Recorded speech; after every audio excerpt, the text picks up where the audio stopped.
கலங்கும் வல்வினை கணபதி என்றிட காலனும் கைதொழும் கணபதி என்றிட கருமம் ஆதலால் கணபதி என்றிட கவலை தீருமே மூஷிக வாகன மோதகஸ்த சாமரகர்ண விளம்பித சூத்ர வாமன ரூப மகேஸ்வர புத்திர விக்ன விநாயக பாத நமஸ்தே விக்ன விநாயக பாத நமஸ்தே உலகலாம் உணர்ந்து ஓதற்கரியவன் நிலபுலாவிய நீர்மலி வேணியன் அலகில் சோதியன் அம்பலத்தாடுவான் மலர் சிலம்படி வாழ்த்தி வணங்குவோம். எல்லா நாமங்களையும் சொன்னாலும் இங்கு நான் இந்த ஆன்மீக பூமிக்கு வந்த பிறகு எனக்கு இங்குள்ள ஆன்மீக பெருந்தகை மக்களால் கற்றுத்தரப்பட்ட ஒரு நாமம் சேர்ந்து சொல்லலாமா? சொல்லிடுவோம். நீங்க சொல்லுங்க, நீங்களே ஆரம்பிங்க. ஏன்னா அவங்க அழகா தெய்வீகமா ஆரம்பிச்சாங்க. நான் வந்த உடனே சூரத்குமார் யோகிராம் சூரத்குமார் யோகிராம் சூரத்குமார் ஜெய குரு ராயா யோகிராம் சூரத்குமார் யோகிராம் சூரத்குமார் யோகிராம் சூரத்குமார் ஜெய குரு ராயா யோகிராம் சூரத்குமார் யோகிராம் சூரத்குமார் யோகிராம் சூரத்குமார் ஜெய குரு ராயா. அந்த ஈசனையும் வணங்கி, ஏனென்று சொன்னால் எந்த ஒரு நிகழ்விலையும் எனக்கு கிடைக்க வேண்டிய அந்த தருணம் என்றாலும் சரி, ஒரு பெயர் என்றாலும் சரி, ஒரு புகழ் என்றாலும் சரி, நான் போன உடனே எனக்கு இதுவரைக்கும் நான் பிறந்ததுல இருந்து கிடைச்சதே இல்லை. காத்திருந்து தான் எனக்கு கிடைச்சு. எதுவுமே சுலபமாக நான் பற்றி கொள்ளவில்லை. அதை போன்றுதான் இங்கு வந்த சமய உரையிலும் அதே காத்திருக்கக்கூடிய தருணம் தான். அந்த காத்திருக்கக்கூடிய தருணத்திலையும் அந்த ஒரு மணி நேரத்திலையும் அவருடைய நாமம் என்னுடைய காதுகளில் கேட்டல்லவா, அதுதான் நான் இந்த பிறவியில் கிடைத்த ஒரு பெரிய பேராக நான் நினைக்கிறேன். ஏனென்று சொன்னா, நான் இங்க வந்த உடனே சொன்னேன், இந்த வழிபாடு முறை பற்றி எனக்கு தெரியாது. ஆனா என்னுடன் சார்ந்தவர்கள் இந்த வழிபாட்டுல பூர்வீகமா இருக்காங்க. ஆனா எனக்கு இந்த வழிபாடு முறை தெரியாது. இங்க போய் நம்ம எப்படி இன்னைக்கு சமய உரை செய்ய போறோம் அப்படிங்கிற ஒரு ஐயப்பாடு என்னுடைய மனதிலேயே இருந்து, ஐயா சொன்னது மாதிரி அங்க போய் எப்படி ராமநாமத்தை பற்றி பேசுவது, அங்க போய் எப்படி சிவபெருமானை பற்றி பேசுவது, இந்த ஐயப்பாடெல்லாம் எனக்கு இருந்துட்டு இருக்கக்கூடிய அந்த தருணத்தில் இந்த நாமத்தை யோகிராம் சூரத்குமார் அவருடைய நாமம் என்னுடைய மனதில் பதிந்ததனால் அத்தனை ஐயப்பாடும் எனக்கு இந்த நிலையில் தீர்ந்தது. இந்த ஒரு மணி நேரம் எனக்கு கிடைக்காம நேரம் அப்படியே மேடைக்கு வந்திருந்தேன்னு வைங்களா, ரொம்ப கன்ஃபியூஸ் ஆகிருப்பேன் நான். அதனால நன்றியை மீண்டும் மீண்டும் தெரிவித்துக் கொள்கிறேன். இந்த ஆன்மீக விழாவிலே 3வது வருஷாபிஷேக விழா வெகு விமர்சையாக நடைபெற்று கொண்டிருக்கின்ற இந்த அற்புதமான இந்த தருணத்தில் இந்த விழாவை தலைமையேற்று அனைத்து பொறுப்புகளையும் தன்னகத்தை கொண்டு நடத்தி கொண்டிருக்கின்ற குருஜி அவர்களுக்கும், அதனை உடனிருந்து வழிநடத்தி கொண்டிருக்கின்ற சான்றோர் பெருமக்களுக்கும், பெரியோர்களுக்கும், தாய்மார்களுக்கும், குழந்தை செல்வங்களுக்கும் முதலில் என்னுடைய நன்றி கலந்த வணக்கத்தை முதலீடு செய்து கொள்கிறேன். நம்முடைய இந்த சொற்பொழியும் தலைப்பு சொல்றதுக்கே பயமா இருக்கு. சொன்னாங்கல்ல, நீங்க என்னடா ராமநாமத்தை பத்தி பேசுறது, என்னுடைய நாமத்தை சொல்லுங்க அப்படின்னு. ராமநாமத்தினுடைய சிறப்புகள், ராமநாமத்தினுடைய மகிமைகள், இதை பற்றி பேசுவதற்கு தான் நான் இங்கு வந்தேன். வெறும் ராமநாமத்தை மட்டும் நான் சொல்ல முடியாது. ஜெய்ராம், ஜெய் ஸ்ரீராம், ஜெய் ஸ்ரீராம், ஜெய் ஸ்ரீராம் என்று அந்த நாமத்தை தன்னகத்தையே கொண்டவர் தான் யோகிராம் சூரத்குமார் அவர்கள். இந்த ராம அப்படிங்கிற அந்த நாமத்தை பிரித்து பார்த்தோம் அப்படின்னு சொன்னா முதல் எழுத்து முதல் அட்சாரம் ரா எங்க இருந்து வந்தது தெரியுங்களா? ஓம் நமோ நாராயணா. உங்கள்கிட்ட பேசி ஜெயிக்க முடியுமாக்கா? நான் எப்போது ஒரு நேரம் தான் 1 hour தான் பேசுகிறேன். நீங்கள் 24 hours ஆன்மீக பணியிலே இருக்கக்கூடியவங்க. அதான் நான் எள்ளுன்னு அவங்க என்னையா இருக்கிறாங்க பார்த்தீங்களா? அவங்களுக்கு ஒரு கைத்தட்டல் கொடுத்துருங்க. இப்படி நம்முடைய பேச்சோடி ஒன்றுதான் 1 மணி நேரம் 1 செகண்ட் தான் அவங்க சொன்னது மாதிரி. ஓம் நமோ நாராயணா என்று சொல்லக்கூடிய அந்த நாராயணரை நம்ம கூப்பிடக்கூடிய அந்த நாமத்தில் எழுத்துதான் அந்த ரா. மா என்பது எதில் வந்தது? அது எங்க அக்காவுக்கு தெரியுமா? எல்லாருக்குமே தெரியும். ஓம் நமச்சிவாய என்று சொல்லக்கூடிய அந்த நமச்சிவாய மந்திரத்தில் இருந்து வந்த அந்த மா, இந்த 2 எழுத்துக்களும் சேர்ந்து 2 அச்சாரமும் சேர்ந்துதான் ராம ராம ராம ராம ராம ராம ராம என்று நாம் சொல்லிக் கொண்டிருக்கின்றோம். ராம அப்படின்னு சொன்னாலே அதுக்கு அர்த்தம் என்னது? ஜெயம், வெற்றி. நீங்க இன்னைக்கு பக்தியோடு உங்களுடைய மனதில் பக்தியை முழுமையாக அப்படியே பணிங்க வைத்துக்கொண்டு ராம ராம ராம ராம என்று சொன்னாலே அதுல கிடைக்கிறது என்ன தெரியுங்களா? வெற்றி, வெற்றி தான். நான் வந்துட்டாரு பார்த்தீங்களா ஆஞ்சநேயர். முதல்ல பட்டர்ஃப்ளையா வந்திருக்காரு. ஐயா சொன்னது போல எனக்கும் இப்போ மகிழ்ச்சியா இருக்கு. அவர் பகவானே பட்டர்ஃப்ளையா என்ன ஆசீர்வாதம் பண்ணிக்கிட்டு போயாச்சு. அப்படி சொன்னது மாதிரி இதுவும் ஒரு பெரிய ஒரு பேராக தான் நான் நினைச்சிட்டு இருக்கிறேன். ராம அப்படிங்கிற அந்த சொல் நம்முடைய உதட்டிலையும் மனதிலையும் எப்பவுமே நம்ம உச்சரித்துட்டு இருக்க வேண்டும். ராம் அப்படிங்கிற சொல் தமிழோடு 2 கலந்தது சார்ந்தோர் பெருமக்களே. ஏன் சொல்றேன்னு சொன்னா, அவர் இங்க வந்திருக்கிறாராம், சாப்பிட்டாராம், போனாராம், சாதிச்சிருக்கிறாராம், நிறைய பாடல்களை எழுதியிருக்கிறாராம், இங்க வழிபாடு முறைகளை எல்லாம் ஒழுங்கா செய்கிறாரா, ராம் ராம் ராம் ராம் ராம் ராம்னு சொல்றோம் பார்த்தீங்களா? எல்லாத்துலயுமே நம்ம பேசக்கூடிய எல்லாவற்றிலுமே அடங்கி இருக்க அந்த சொல் தான் ராம் ராம் ராம் என்கின்ற சொல் தான். அந்த ராமநாமம் நம்முடைய வாயிலிருந்து வர வேண்டும், நம்முடைய உள்ளத்தில் இருந்து அது வர வேண்டும். அப்படி சொன்னவர் தான் பகவான் யோகிராம் சுரத்குமார் அவர்கள். அதனால தானே நீங்க பாடிக்கிட்டே இருக்கீங்க. ஒரு சிறு குழந்தையாக இருக்கும் போதே உண்மை அவருடைய வரலாறுலாம் எடுத்து பார்த்தால், நான் கேட்டு பார்த்தா எனக்கு புல்லரிக்குது. இங்கே வரணும்னு சொல்லி தானே நான் அதெல்லாம் பற்றி ஆய்வு மேற்கொள்ள போகிறேன். அதுக்கு முன்னால் எனக்கு பொய்யெல்லாம் பேச தெரியாதுங்க. எனக்கு அந்த வழிபாட்டு முறை, அவருடைய வரலாறு ஆனால் எதுவும் தெரியாது. நான் இன்னைக்கு ஒரு சிறிய அளவில் இருந்து பெரிய மேடைகளெல்லாம் எட்டி கொண்டு செல்கிறேன். அந்த பெரிய மேடையில் இருக்கக்கூடிய பெரிய பெரிய பேச்சாளர்களுடைய வாயிலிருந்து வரக்கூடிய வார்த்தை அவருடைய நாமவழிகள் தான். இது நான் போலியாக பேசல, பொய்யா பேசல. பெரிய பெரிய பேச்சாளர்கள், அனுபவம் வாய்ந்த பேச்சாளர்கள். அவங்க மைக்கு முன்னாலே போய் இருந்தோடனே நான் விநாயகர் துதி சொல்றேன். சில இடங்கள்ல தமிழை வணங்கி ஆரம்பிப்பேன். அவங்க யாரதான் சொல்லுவாங்க? யோகிராம் சுரத்குமார், யோகிராம் சுரத்குமார், யோகிராம் சுரத்குமார், ஜெயகுரு ராயா, இதை சொல்லிதான் ஆரம்பிப்பாங்க. அப்பெல்லாம் நான் இது யாரு யாரு யாரு அப்படின்லாம் யோசிச்சிருக்கிறேன். ஆனா இப்போ நாம் சிந்தித்து பார்த்தால், கற்று பார்த்தால் தான் அதுல இருந்து தெரியுது. சிறு குழந்தையாக இருக்கும் பொழுதே அவருக்கு ஞானம் என்பது அவருடைய மனதில் வந்துவிட்டது. நம்மெல்லாம் இங்கிருந்து பக்தியில் முக்தி பெற வேண்டும் என்று சொன்னால் எங்க நோக்கி செல்வோம்? காசி உண்டா, ராமேஸ்வரம் உண்டா, போ குளி, பாவங்கள் எல்லாம் தொலைச்சிட்டு அப்படியே அந்த இறைவன் மீது, இறைவன் பாத திருவடியிலே நம்ம போயிடணும்னு சொல்லி எங்க போவோம்? காசிக்கு, ராமேஸ்வரத்திற்கு போவோம். பெரும்பான்மை எல்லாரும் எங்க செல்வாங்க அப்படின்னு சொன்னா காசிக்கு செல்வார்கள்.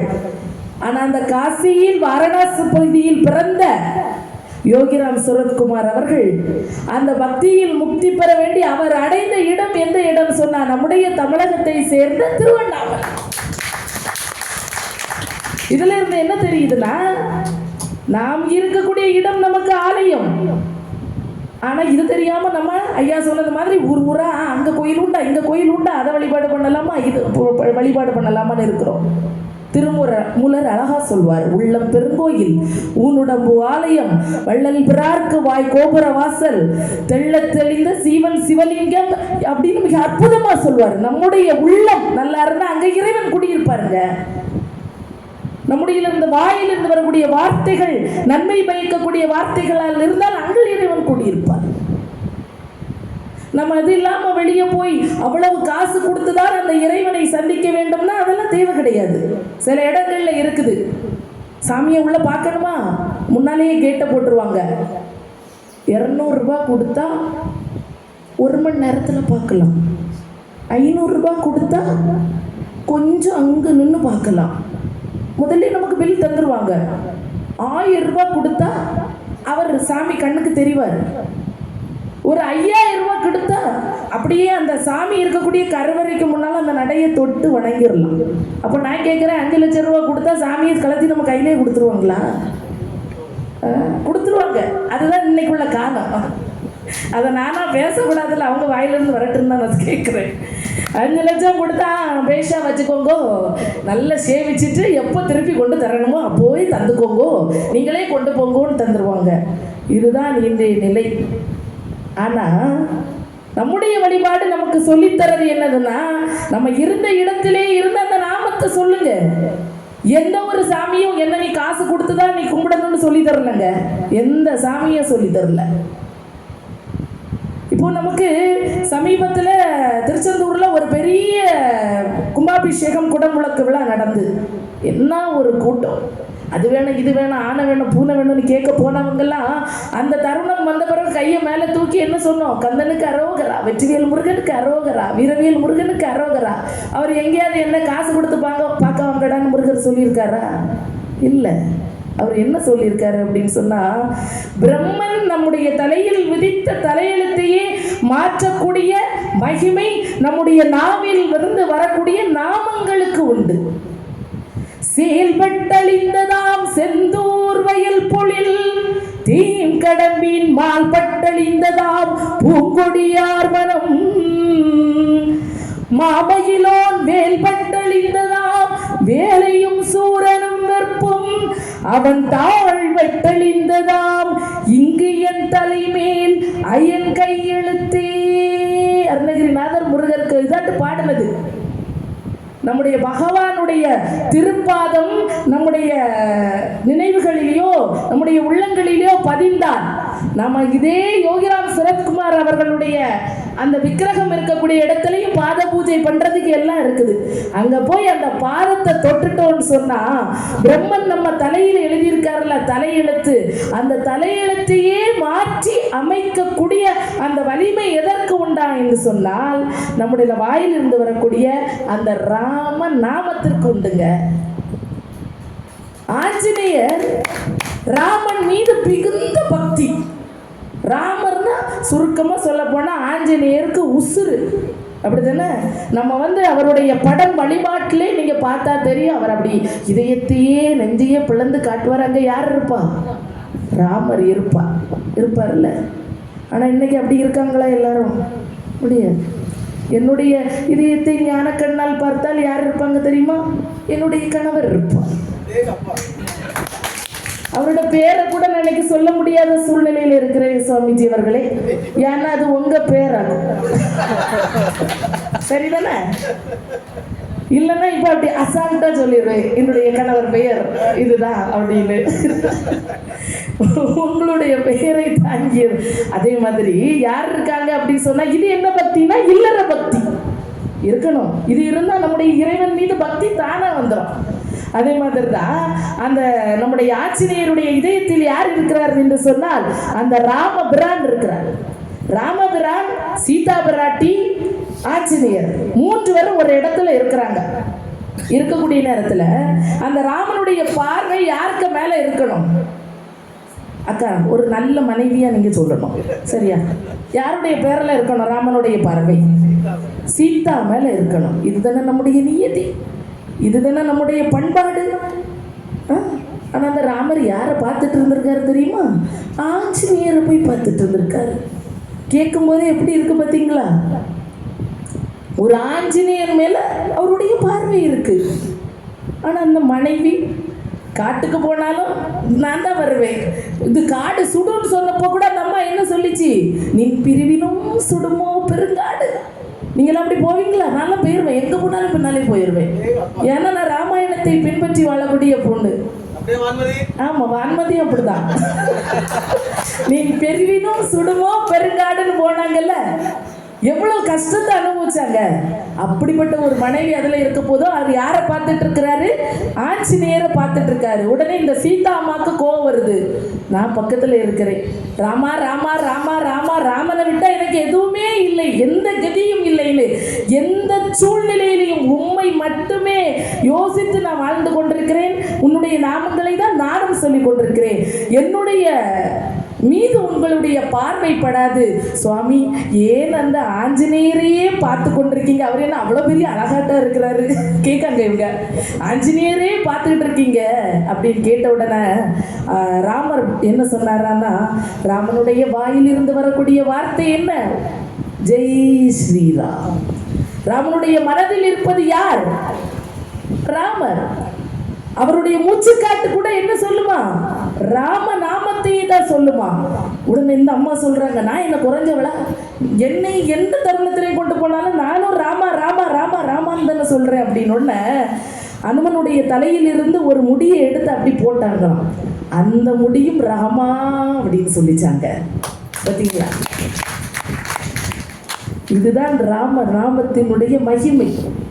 இவ்வளவு ஒரு ராமா ராமா ராமான்ட்டு இருந்த அந்த அனுமருக்கு அப்படி என்ன ஒரு பெனிஃபிட் கிடைச்சது? அவர் அவ்வளவு ஒரு புகழ் பெற்று இருந்தாரா அப்படின்னு உங்களுடைய மனதில் ஒரு ஐயப்பாடு வரலாம். ஆனா சீதா பிராட்டியை ராவணன் கவர்ந்து கொண்டு சென்றுட்டார்.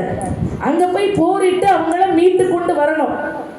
ராவணனுடைய அராஜகம் அனைத்தையும் அழிக்க வேண்டும். அப்ப என்ன செய்யணும்? கடல் வழியா படைகளை திரட்டி கொண்டு போகணும்னு சொன்னா பாலம் அமைக்க வேண்டும். வானர படைகள் அனைத்தும் ஆஞ்சநேயருடைய தலைமையில கற்களை கொண்டு பாலத்தை அமைக்கிறார்கள். அந்த பாலம் அப்படி கற்கள் அப்படியே அந்த கடல் தண்ணியிலே நிக்குது. பாலம் அமைச்சிட்டே வராங்க. ராமபிரான் போய் ஒரு கல்லை போட்டு பார்க்குறாரு. கல் உள்ளே போயிடுச்சு, வெளியே வரல. நீங்கள் போட்டால் மட்டும் கல் நிற்குது, நான் போட்டால் அந்த கல் நிற்க மாட்டேங்குது. ஏன் அப்படி நிற்கல தெரியுமா? அவங்க ஒவ்வொரு கல்லையும் போடக்கூடிய நேரமும் ராமா ராமா ராமா ராமான்னு சொல்லி போட்டாங்க. தண்ணீரில் கூட அந்த கல் என்ன செஞ்சுதான்? மிதந்து தான் அப்படின்னு ஒரு வரலாறு உண்டு. அது மட்டுமல்லாமல் எல்லாரும் பாதை அமைத்து அதன் மூலமாட்டு தான் போய் போரிடுறதுக்கு போனாங்க. ஆனால் ஆஞ்சநேயர் ராமா ராமா ராமா என்கின்ற மந்திரத்தை வாயாலும் மனதாலும் ஜெபித்து கொண்டு அப்படியே கடல் வழியாக அப்படியே போய் நேரடியாக, அவர் அந்த பாலத்தையே தேடலைங்க, கடல் வழியா நேரடியா போய் அப்படியே போய் அந்த ராவணன் இருக்க இடத்துக்கு போய் போரிடுறதுக்கு இவரும் துணையாக இருந்தார் அப்படின்னு சொன்னா, அந்த ராம நாமத்திற்கு அப்படி ஒரு வலிமை உண்டு. அந்த ராம நாமத்தை நமக்கு வலியுறுத்துகிறவர் தான் இங்கே இருந்து உலகமெல்லாம் அருள் பாலித்துக் கொண்டிருக்கின்ற நம்முடைய யோகிராம் சுரத்குமார் பகவான் அவர்கள். சின்ன வயசுலலாம் நம்ம எங்கே போவோம்? எங்கேயாவது விளையாடுவோம், ஏதாவது செய்வோம், சண்டை போடுவோம், வம்பிழுத்துட்டு வருவோம். ஆனால் பகவான் எங்கே போயிருக்காரு சின்ன வயசில் அப்படின்னு சொன்னால், அந்த காசி நகர் பகுதியில் கங்கை கரையை சுற்றி வருகிறார். அந்த கங்கை கரையில் அதிகமான சாதுக்கள், ரிஷிகள், முனிவர்கள் அப்படியே இருப்பாங்க தெரியுமா? அவங்க எல்லார்த்திட்டையும் பேசுறது, அவங்க எல்லார்த்திட்டையும் பழகிறது. இதுதான் அவருடைய வாழ்க்கை முறையாக சிறு வயது மேற்கொண்டே அவர் வச்சுட்டு இருக்கக்கூடிய ஒரு தருணத்தில் ஒரு கிணற்றங்கரையின் பக்கத்தில் ஒரு சின்ன சிட்டுக்குருவி, அந்த சிட்டுக்குருவி அப்படியே எச்சம் போட்டு அந்த எச்சம் அந்த தண்ணீருக்குள்ள விழப்போகக்கூடிய நேரத்தில் இவர் தன்னுடைய கையில இருந்து ஒரு கயிறை தூக்கி அப்படியே விட்டு எரிஞ்சுறாரு. அந்த சிட்டுக்குருவி அப்படியே அதுல துடித்து இறந்துச்சு. இதை பார்த்த அந்த பதிவு பகவானுடைய மனதில் அப்படி ஆழமாக பதிந்தது. ஏதோ அந்த சிட்டுக்குருவினுடைய அந்த ஆன்மா அவருக்குள்ளே ஐக்கியமானது போல அவருக்கு ஒரு பணிவு, அப்படி ஒரு நினைப்பு. நாம் இந்த வாழ்க்கைக்கெல்லாம் நாம் சாதாரண இல்லற வாழ்க்கை, சாதாரண ஒரு மாணவராக வாழக்கூடிய வாழ்க்கை, இந்த வாழ்க்கைக்கெல்லாம் நான் உகந்தவராக இருக்க முடியாது என்று மனதிலே தன்னை ஆன்மீகவாதி என்று சிறுவயது மேற்கொண்டே தன்னை ஆன்மீகவாதியாகவே பாவித்துக் கொண்டவர் தான் பகவான் அவர்கள். அதன் பிற்பாடுதான் அவர் நமக்கு கற்றுத்தந்த ஒரு பெரிய ஒரு விஷயம் என்னன்னு சொன்னா குரு பக்தி. ஐயாவை கூட நீங்க எப்படி சொல்றீங்க? குருஜின்னு என்ன சொல்றீங்க? அந்த குரு பக்தியை வலியுறுத்தியவர் தான் பகவான் யோகிராம் சரத்குமார் அவர்கள். ஏன்னா இன்னைக்கு நம்முடைய மனதில் குரு பக்தி இருக்கிறதா அப்படின்னு பார்த்தா நிறைய இடங்கள்ல இல்லை. ஸ்கூலுக்கெல்லாம் போங்க, ரொம்ப கஷ்டம். பாடம் எடுக்கிறது யாரு? டீச்சர், மிஸ், மேம், பேர்லாம் வேற மாதிரி போச்சு. குரு தான், இதான் உன் குருன்னு சொன்னா அது யாருன்னு கேட்பான் பையன். குருவே துணை எழுதுங்கடா அப்படின்னு எழுதி போட்டிருக்காங்க. அன்னைக்கு வாத்தியாரு அவன் எழுதியிருக்கான் குரு வேதனை அப்படின்னு சொல்லி எழுதி வச்சிருக்கான். இப்படிப்பட்ட ஒரு காலம். நாங்கள் பேச போறோம்ல, பேசிட்டு இருக்கும் போதே ஒரு இடத்துல சொல்றேன், கடைசியாக ஒரு கருத்து அப்படின்னு முன்னால இருந்துட்டு ஒரு பையன் நீ முத நிறுத்து அப்படின்னு சொல்லிட்டான். இப்படிப்பட்ட ராமாயண சொற்பொழிவு. அந்த ராமாயணத்திலே கம்பன் என்ன சொன்னான் தெரியுமா? உடனே நீங்க முத என்ன சொல்ல போறீங்களோ அதை சொல்லுங்க மேடம் அப்படிங்கிறான். இப்படி குரு பக்தி, பெரியவர்களை மதிக்கணும் அப்படிங்கிற எண்ணம்லாம் இன்னைக்குள்ள காலத்துல இருக்குதா அப்படின்னு பார்த்தா கொஞ்சம் கொஞ்சமா குறைஞ்சிக்கிட்டு போகுது. ஆனா நம்முடைய பகவான் ஸ்ரீ அரவிந்தரிடம் ஞானத்தை பெறுகிறார், ரமண மகரிஷியிடம் தவத்தை பெறுகிறார், ராமதாசரிடம் பக்தியை பெறுகிறார். 3 குருவை தன்னகத்தை கொண்டு அதன் பிற்பாடுதான் அவர் இப்படி ஒரு ஆன்மீகவாதியாய், நாம் வணங்கும் கடவுளாய், கேட்பவர்க்கெல்லாம் கேட்ட வரத்தை அளிக்கக்கூடிய ஒரு நல்ல தெய்வமாக இந்த ஊர்ல காட்சி அளித்துட்டு இருக்கிறார். இது எல்லாம் பிறந்து 1, 2, 3 வருடத்துல மட்டும் நடந்த விஷயங்கள் கிடையாதுங்க. பல வருடம் அவர் போய் வந்து அப்படி இப்படிமா இருந்துதான் இப்படி ஒரு முக்தி நிலையை அவர் அடைந்து இருக்கிறார் சொன்னா அதுல எந்த ஒரு மாற்று கருத்துமே கிடையாது. இந்த ராம நாமத்தை அவர் அதிகமாக ஜபித்ததால் தான் அவருடைய வாழ்விலே இவ்வளவு முன்னேற்றம். ராமாயணத்தை நமக்கு தந்தது கம்பர். 10,000 கவிதைகளை முத்தாக தந்த சத்தான கம்பனுக்கு ஈடு இன்னும் வித்தாகவில்லை என்று பாடு. சீதையின் நடையழகும் ஸ்ரீராமன் தோழலகும் போதை நிறைந்ததென சொல்லி என்னை போட்டான் மதுக்குடத்தில் தள்ளி. அழகா கண்ணதாசன் ராமாயணத்தை பத்தி சொல்லுவாரு. ராமாயணத்துக்கு அவ்வளவு ஒரு வலிமை உண்டு. ஒரு செய்யுள், அந்த செய்யுளை நான் சொல்றதுல இது யாரை பற்றி சொல்றதுன்னு உங்களுக்கு தெரியும்.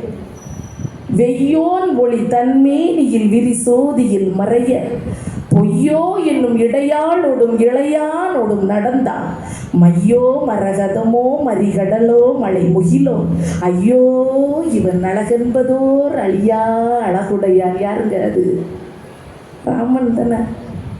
அந்த செய்யுள் எனக்கு ரொம்ப பிடிக்கும். பெண்கள் எல்லாம் மனதளவில் சொல்லி பாருங்க. வெய்யோன் ஒளி தன்மேனியில் விரிசோதியில் மறைய பொய்யோ என்னும் இடையாளோடும் இளையானோடு நடந்தான் மையோ மரகதமோ மறிகடலோ மலை முகிலோ ஐயோ இவன் வடிவென்பதோர் அழியா அழகுடையா. இருந்தார் ராமனை போல ஒரு புருஷன் வரணும்னு எல்லாத்துக்கும் தோணுதா? கிடைக்கும். நம்ம வழிபாடு அப்படி இருக்கணும். அதுல அந்த சீதா பிராட்டியும் அப்படி இருந்தார்கள். நின் பிரிவினும் சுடுமோ பெருங்காடு அப்படின்ட்டு போனாங்க. அது ஒரு கற்பு கனலியா இருந்தாங்க. 3 இடத்துல நெருப்பு மூட்டக்கூடிய ஒரு விஷயம் அந்த ராமாயணத்துல நடக்குது. அனுமருடைய வால் பகுதியில தீமூட்ட நேரம் சுடேல் என்று சொன்னார், சுடல. நின் பிரிவினும் சுடுமோ பெருங்காடு, சுடுமோ அப்படின்னு கேட்டாங்க. அந்த சூடு காட்டினுடைய வெப்பம் அம்மாக்கு தெரியல. இறுதியாக தன்னை அக்னி பிரவேசத்தில் இறங்கி அப்படியே சுடுன்னு சொல்லி நின்னாங்க. பார்த்தீங்களா? சுடு சுடேல் சுடுமோ. என்று சொல்லக்கூடிய ஒரு கற்பின் கனலியாக அதுல சீதா அம்மா திகழ்ந்தாங்க. ராவணன் கடத்தி போய் அங்க வைக்கிறாரு. அப்பவும் யார் போறா அவங்கள காப்பாற்றுறதுக்குன்னு சொன்னா ஆஞ்சநேயன் போறாரு. போய் என்னுடைய தோல் குஷன் மாதிரி இருக்கும் சீதா அம்மா, நீங்க ஏறிக்கோங்க, நான் அப்படியே ராமபிரான்ட்ட உங்களை அப்படியே கொண்டு சேர்த்து வச்சுறேன்னு சொன்னோன்ன ராமனுடைய வில், ராமனுடைய ஒரு சொல், ராமனுடைய ஒரு இல்லை காத்தவள் யார் அதுல அப்படின்னு சொன்னா அது சீதா பிராட்டி தான். ஒரு வில்லறம், ஒரு இல்லறம், ஒரு சொல்லறத்தை காத்தது சீதா பிராட்டி தான். அவங்க யாரு? ஜனகனுடைய மகள். அவங்களுக்கு வித்தை தெரியாதா? ஒரு கற்பு கடலியா இருந்திருக்காங்க. ஒரு புல்லை எடுத்து சபித்து அப்படி போட்டா கூட அந்த இடமே, ராவணனுடைய இடமே அழிந்து விடும். ஆனா அந்த அம்மா என்ன சொன்னாங்க? நான் வரமாட்டேன், நான் வந்த அது யாருக்கு இழுக்கு? என்னுடைய ராமபிரானுடைய வில்லுக்கு இழுக்கு. ஒரு புல்லை எடுத்து நாம் சபித்து போட்டாலே போதும். ஆனால் நான் வரமாட்டேன், நான் வந்தால் அது என்னுடைய ராமனுக்கு இழுக்கு, என்னுடைய ராமனுடைய வில்லுக்கு இழுக்கு, அவருடைய வீரத்திற்கு இழுக்குன்னு சொல்லி என்னைக்கு ராமன் அங்க தேடி போனாங்களோ அதுக்கப்புறம் தான் சீதா வந்தாங்க. அதே போலதான் எத்தனையோ இடையூறுகள் இருந்தாலும் அந்த தருணத்தில் அவருடைய நாமத்தை நம்ம சொல்லிட்டே இருந்தேன்னு சொன்னா எந்த இடையூறுல இருந்து அந்த ராமன் நம்மை காப்பாற்றுவாங்க. அந்த ராம நாமம் நம்மை காப்பாற்றும். ராவணன் எவ்வளவோ அராஜகம் பண்ணார். எவ்வளவு அராஜகம் பண்ண நேரமோ ராமா ராமா ராமா என்றுதான் சீதா பிராட்டியினுடைய வாயில் இருந்த அந்த வாசகம் வந்தது. இறுதியாக அராஜகம் பண்ணன அந்த ராவணன் ஜெயிக்கல, சீதாமா சொன்ன அந்த நாமம் தான் ஜெயித்தது. 10 தலை உள்ள ஒரு ராவணன், ஒத்த தலை வீட்டுக்காரர் சமாளிக்கிறதுக்கே நம்மளாம் எவ்வளவு கஷ்டப்படுறோம்.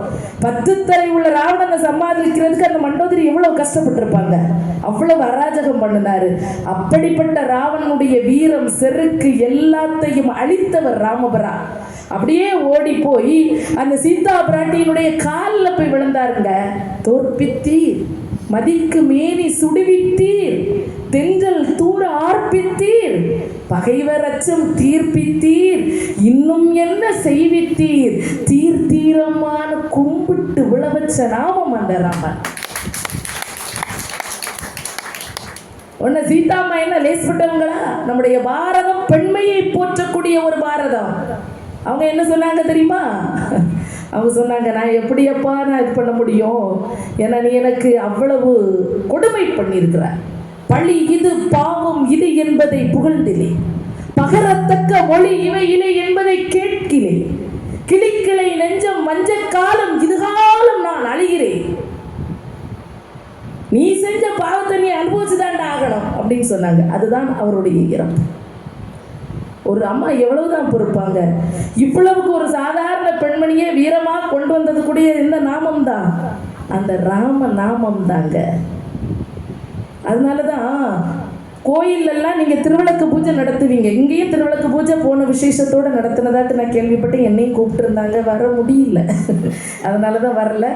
அந்த திருவிளக்கு பூஜை வழிபாட்டில் கூட நீங்க மனம் ஒன்றி அந்த இறைவனை வேண்ட வேண்டும். மகாலட்சுமியாக, சரஸ்வதி தேவியாக, சக்தியாக அம்மனெல்லாம் வேண்டுவோம் தானே அதுல. அப்போ நம்ம ஓம் ஒளிவளர் விளக்கே போற்றி, ஓம் ஒளிவளர் விளக்கே போற்றி சொல்லுவோம்ல.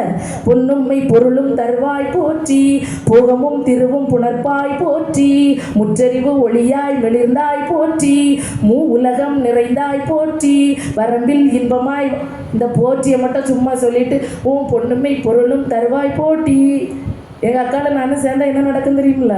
சாப்பிட்டாச்சா கேட்கக்கூடாது. அதுதான் நான் இங்கே வந்த உடனே முதல்ல அமைதியாக தான் இருந்தாங்க. நான் ஒவ்வொரு நபரையாக கூட்டு கதை விட ஆரம்பித்த உடனே நாம வழியை பாட ஆரம்பிச்சிட்டாங்க நம்ம சுவாமிஜி. இதுதான் நடந்தது. எனக்கு இது முதல்ல கிளிக் ஆயிடுச்சு, தெரியும் எனக்கு. ஆனால் அது அவங்க அப்படியே மேடையில் சொன்ன உடனே ஓ ஐயப்பாடோடு தான் என் மனசில் இருந்து நம்ம பேசுனதுனால தான் இப்படி பாட சொல்லிட்டேன். ஆனால் அதுதான் உண்மை அப்படின்னு நான் தெரிஞ்சுக்கிட்டேன். அதே மாதிரி இந்த விளக்கு பூஜைகள் நடக்கக்கூடிய நேரத்தில் மாமி நல்லா இருக்கீங்களா, பெரியம்மா, அது நேரமா அது ஆலயத்திற்குள்ள வந்தாலே என்னது, முழுமையா நாம யார்கிட்ட அர்ப்பணிக்கணும், அந்த இறைவனுடன் அர்ப்பணித்து நம்முடைய வாயிலிருந்து வர வார்த்தை என்ன? வீட்டில் போய் கேட்க முடியாதா? சாப்பிட்டாச்சா? சோறுக்கு தண்ணி ஊற்றியாச்சா? சில இடங்கள்ல அப்படிதான் விளக்கு பூஜை நடக்கும். ஓம் ஒளிவளர் விளக்கே போற்றி. அந்த அக்கானா எவ்வளோ பெரிய செயின் போட்டிருக்கா பாரு. ஓம் ஒளிவளர் விளக்கே போற்றி. இந்த சுஸ்மிதா அக்கா என்ன பெரிய பட்டுப்புடவை கட்டியிருக்காங்க பாரு. ஓம் ஒளிவளர் விளக்கே போற்றி. நேற்றுக்கு அந்த வீட்டில் ஒரே சண்டையாக நடந்து என்ன ஆச்சு? ஓம் ஒளிவளர் விளக்கே போற்றி. தகாத வார்த்தைகள், நமக்கெல்லாம் தேவையில்லாத வேலைகள்லாம் அந்த விளக்கு பூஜையில் நிறைய இடங்கள்ல நடக்கும். ஆனால் அப்படி நடக்கக்கூடாது. நம்ம முழுமையாக அந்த இறைவனிடம் அர்ப்பணித்து மகாலட்சுமி அஷ்டகம்லாம் அந்த நாமங்களை எல்லாம் அப்படியே ஒன்றி சொல்லணும். நமஸ்தேஸ்து மகாமாயி ஸ்ரீபிடே சுரபூஜிதே சங்கு சக்கர கதாகஸ்தே மகாலட்சுமி நமோஸ்துதே. நமஸ்தே கருடாருடே கோலாசுர பயங்கரி சர்வ பாபகரி தேவி மகாலட்சுமி நமோஸ்துதே. தூல சிம்ம மகாரௌத்ரே மகாசக்தி மகோதரே மகாபாபகரி தேவி மகாலட்சுமி நமோஸ்துதே. பத்மாசன சிதிதே தேவி பரப்பிரகம சொர்ண ரூபிணி பரமேசி ஜெகன்மாதா மகாலட்சுமி நமோஸ்துதே. சொன்னா யார் வருவா? லட்சுமி தேவி வருவா. செல்வம் செழிக்கும். அப்பதான் வீட்டுக்காரர் பட்டுப்புடவை எடுத்துருவார்.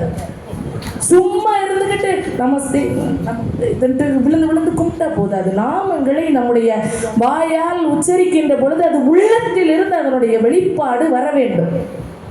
இப்படி எல்லாம் சொல்றீங்களா? சொல்லிக்கிட்டு இறுதியாக எல்லா விளக்கு பூஜையிலையும் நம்ம பாட வேண்டிய பாடல் என்ன பாடல் தெரியுமா? அங்க எங்க ராமநாமத்துக்கு இடம் யோசிக்கலாம். உண்டுங்க. அர்ச்சனை செய்றீங்க, நைவேத்தியம் செய்றீங்க, போற்றுதல் சொல்றீங்க, எல்லாம் சொல்றீங்க. யாருக்காக?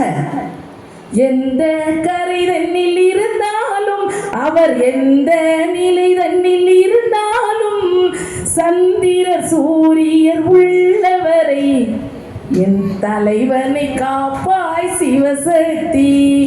மங்களம் காப்பாய் சிவசக்தி. எங்கள் மாங்கல்யம் காப்பாய் சிவசக்தி. குங்குமம் காப்பாய் சிவசக்தி. எங்கள் குலம் நலம் காப்பாய் சிவசக்தி. கேட்குறோமா? கேட்கணும். அப்பதான் தலைவர் நல்லா இருப்பாரு. எல்லாம் முடிச்சுட்டு அப்புறம்தான் இறுதியாக 2 நிமிடம் தியானம். அந்த தியானத்துல என்ன நாமம் தான் சொல்லணும்? ராம நாமம் சொல்லணும். ஓம் நம சிவாய சொல்லணும். ராம நாமம் சொல்லிட்டாலே நாராயணரும் நம சிவாய்க்குள்ளே அதுல அடங்கிடுவாரு. அதனால நீங்க சொல்ல வேண்டிய நாமம் என்னது? ராம நாமங்களை சொல்ல வேண்டும்.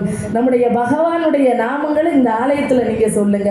நம்முடைய வீடு நல்ல ஒரு நிலைமைக்கு வரும். அதனாலதான் அந்த விளக்கு பூஜைன்னு நீங்க யூடியூப்லயோ எதில் போட்டாலும் இறுதியாக நாம் பாட வேண்டிய பாட்டு என்ன தெரியுமா?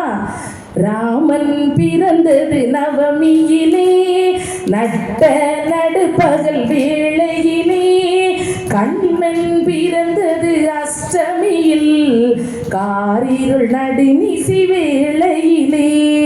ஸ்ரீராம் ஜெய ராம் ஜெய ஜெய ராம் ஸ்ரீராம் ஜெய ராம் ஜெய ஜெய ராம் ஸ்ரீராம் ஜெய ராம் ஜெய ஜெய ராம் ஸ்ரீராம் ஜெய ராம் ஜெய ஜெய ராம்.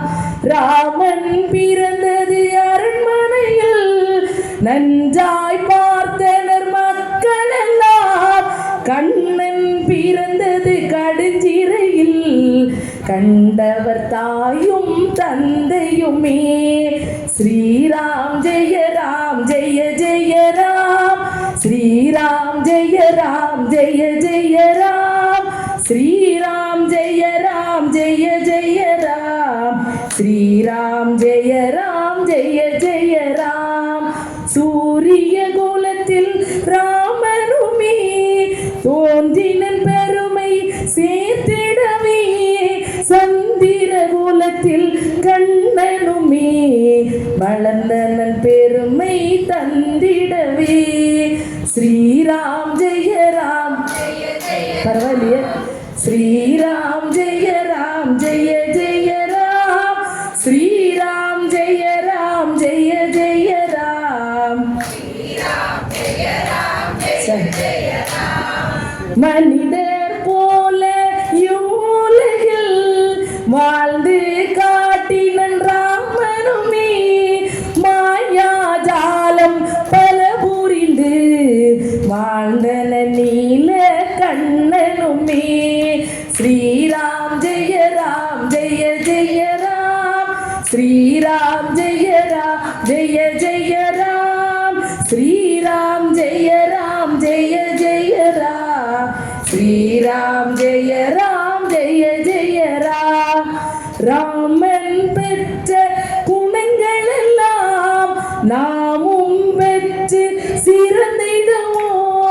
கண்ணன் கீதையில் கூறியதை கருத்தில் கொண்டு உயர்ந்திடுவோம்.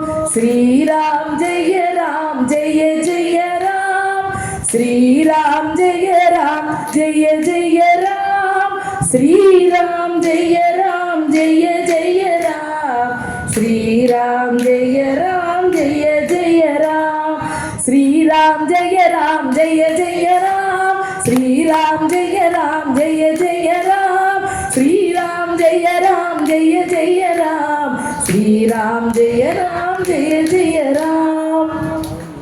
ராம் ராமனையும் வழியை காட்டிய கண்ணனையும் வாழ்வில் என்றும் மறவோமே, மறவோம் மறவோம் மறவோமே. இது மறந்தது யான் தப்புதான். ஸ்ரீராம் ஜெய ராம் ஜெய ஜெய ராம், ஸ்ரீராம் ஜெய ராம் ஜெய ஜெய ராம், ஸ்ரீராம் ஜெய ராம் ஜெய ஜெய ராம், ஸ்ரீராம் ஜெய ராம் ஜெய ஜெய ராம். ஒரே ஒரு உங்க நாம வழியை நம்ம நாம வழியை சொல்லிருங்க பாப்போம்.